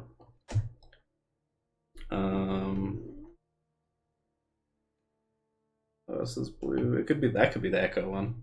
Yeah, it could also be like Echo Quick Draw, Echo Charge. Echo Charge could be kind of interesting too. The Echo card seems so hard to balance. Yeah, it seems really difficult, but. And then we did Praxis, we did Skycrag. Why don't we go to Legion? Okay. Xenon next? Comrie has one. Yeah, Xenon would be the next one. So Xenon. Deadly Endurance. Deadly Endurance would be dumb. That doesn't seem that great. Great. Double Killer Deadly? Killer and Deadly, I can see that. Like some sort of weirdly statted, Lumen Defender kind of situation. I could see some weird Infiltrate, maybe. weird. Yeah, definitely like a weird infiltrate into like play a sigil for free or something, right? Like, yeah, like play a depleted ramp. sigil or pull a sigil out of your deck. Yeah, something like that. Maybe, I don't know. Yeah, that would be interesting for sure.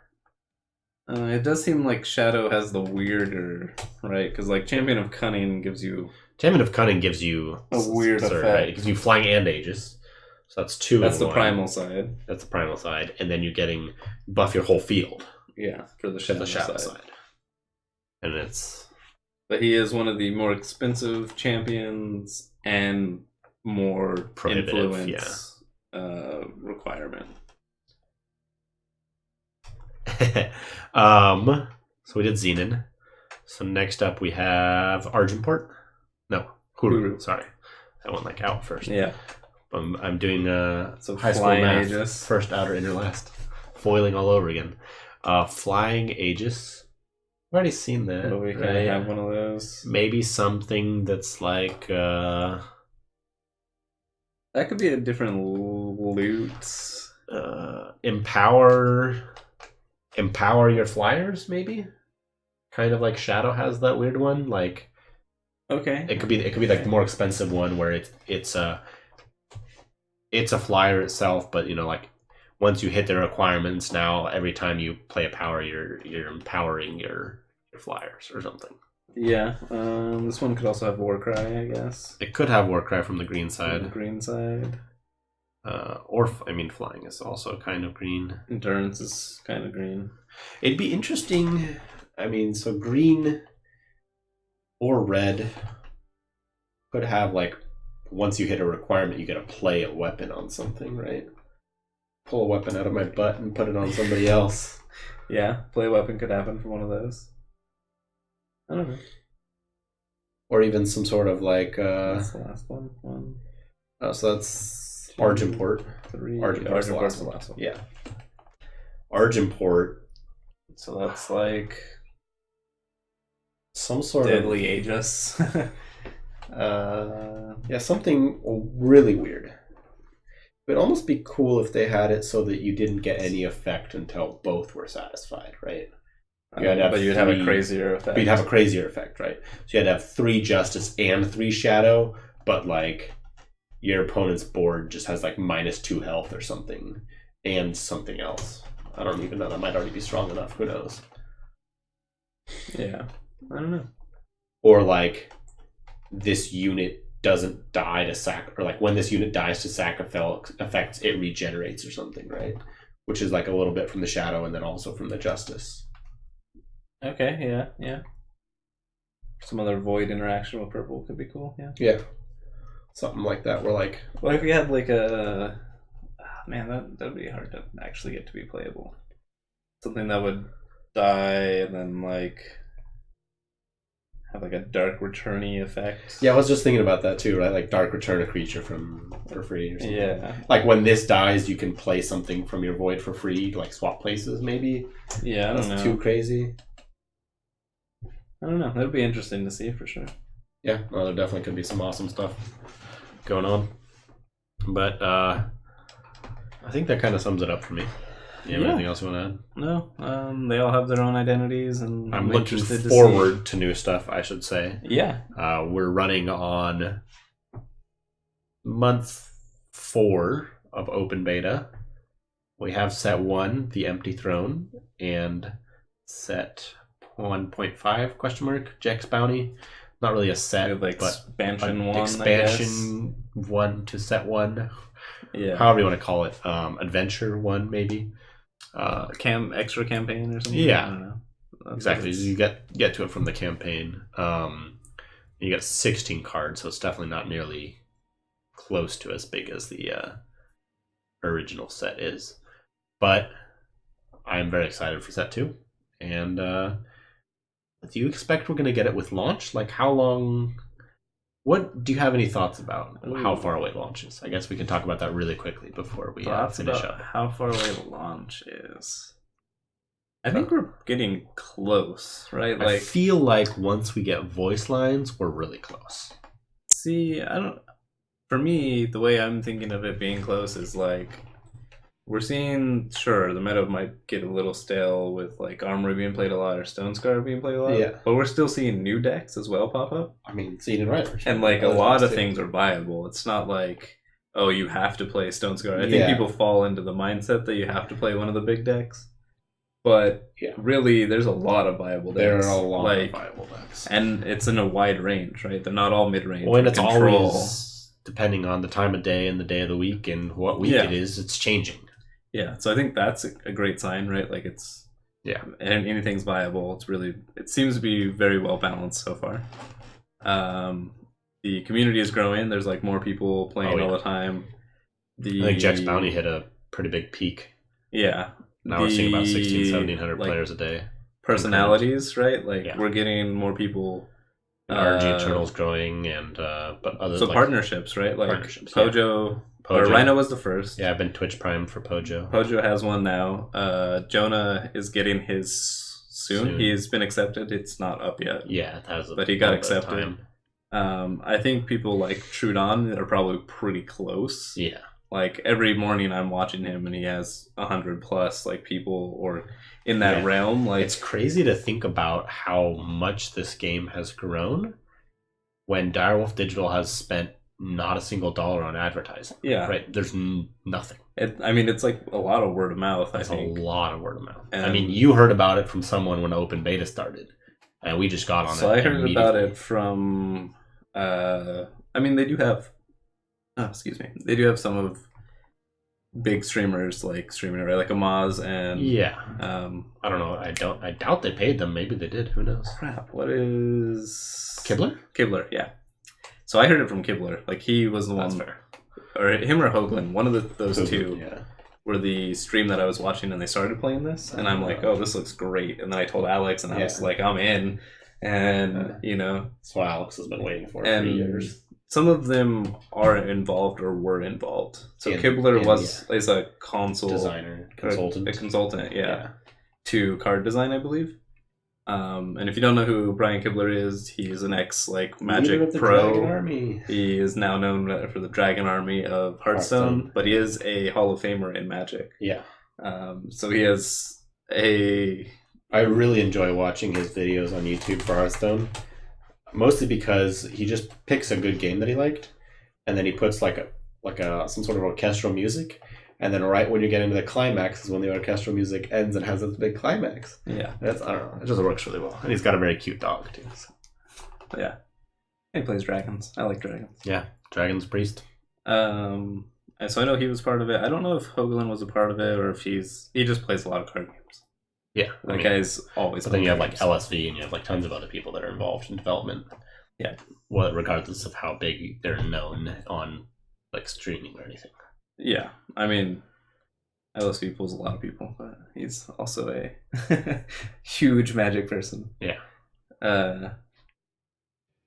So yeah, it is interesting with how little you're not seeing ads on Twitch or YouTube. Yeah, I've never seen. Right, like not that I ever see ads, but occasionally, like some other stream will like play the ads where you can't actually block them. Yeah, exactly. Or it's the stream video is the ad. It's the ad, or you'll see. I like if I watch stuff on my phone, I still see ads. Oh yeah, definitely. Or if I'm at school and I can't install add-on extensions or anything. Yeah, I'm watching ads, but yeah. And I've definitely seen plenty for like Overwatch and stuff. Yeah, I mean, I see tons of Blizzard ads all the time. Yeah, I'm sure that there are ones right now for Ngoro Crater, the next expansion for Hearthstone. Oh right, yeah, I saw something about that. Oh. I haven't really touched Hearthstone since this game came out. I haven't touched Hearthstone, but there was a post today. The lead game designer, Ben Brode, made a rap. And if you watch that 1.5 times speed, it actually sounds amazing. It's very funny and entertaining. And I always enjoy seeing people that are like in that kind of a place where they get hated on a lot, just showing that they enjoy the game. I think Ben Brode's always been like that with his laughs and stuff, and he's a great personality as well. Yeah. Anything else? I mean, those are. I definitely think we're close to launch. That was your question. Yeah, I think we are close to launch, and I think when we get launch, we'll get set 2 at the same time, right? I think those will happen, in my opinion, hand in hand. I think, but maybe not. They probably need to. I think Because you have to have a way to kind of like be like, hey, there's this new thing, come try it out. Yeah, you have to grab the new people, but also if you wait too long, if you want to... I mean, there are some people that have been playing this game in closed beta for like 10 months, right? Yeah, and if you want to say like, oh, well, we want to release it and then have people have a little bit of experience with the base cards and then expand, well, people like us are going to get kind of Cranky. tired, possibly, of this like non-expanding thing. But I mean, things like Jack's Bounty definitely do help tide over, because Quarry, seen a huge amount of Quarry and Find the Way. The other card, not so much, but we're starting to see some more play with like people are definitely Shadowlands Feaster and stuff, experimenting a little more with Trash Can, himself, and, Copper Hall. Yeah, and some new decks did arise from them, like we talked about last week. Exactly, Spy Master. Yeah, easy. Emissary, the Vidalcan deck. Yep. So yeah, I think we're close to launch, and I think we'll probably get set to near launch. Yeah, because I know we're getting voice lines right now. They're working on them. Okay, or at the very least, we'll probably have another like promo expansion thing. Oh, promo thing like we had something. with the. With Vera's Journey. Yeah, with the Journey cards. Yeah, at the very least, we'll have something like that too, which is cool. Alrighty, thank you for tuning in. This has been Weekly Influence, episode 7, your 7th weekly dose of eternal banter, brought to you by Seek Power Gaming. I am your host, Tripped Out Fish, signing off. Tonight with me, as almost always, Dylan, currently known as Drolacek. Signing off. And we are missing Alex, known as Hylar. That's usually what he says in the outro anyways. So be sure to check out our streams Monday, Tuesdays, and Thursdays from 7 to 10 p.m. Pacific Standard Time, as well as on Sundays. Hopefully I'll stream this Sunday. Maybe take a look at some interactions. And, have fun. Yeah. Oh, and now Wednesdays, I guess. And now Wednesdays, yeah. Well, at least we test out the live stream. We'll see. We'll see how we like it. And if you have feedback, please let us know. Yeah. Cool. See you next week. Peace out. Awesome. A little more stream time, but that's the end of the podcast time. Yeah. Make sure to save that. God damn, I have your... What? I have a USB thumb drive. I was going to remind you. I meant to give it to Alex to give to you at work, but he's not here, so obviously that doesn't work. I meant to remind you.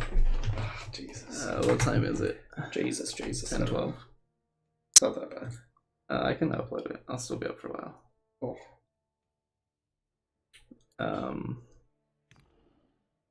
Yeah. For the few viewers we do have on stream, thanks for watching. Yeah. Thanks for the we follow. We really appreciate it. The follow from Vandio. You were the right one there, that followed. one. Yep. Thanks. We love Looking it. To grow. Love to hear you in chat sometime.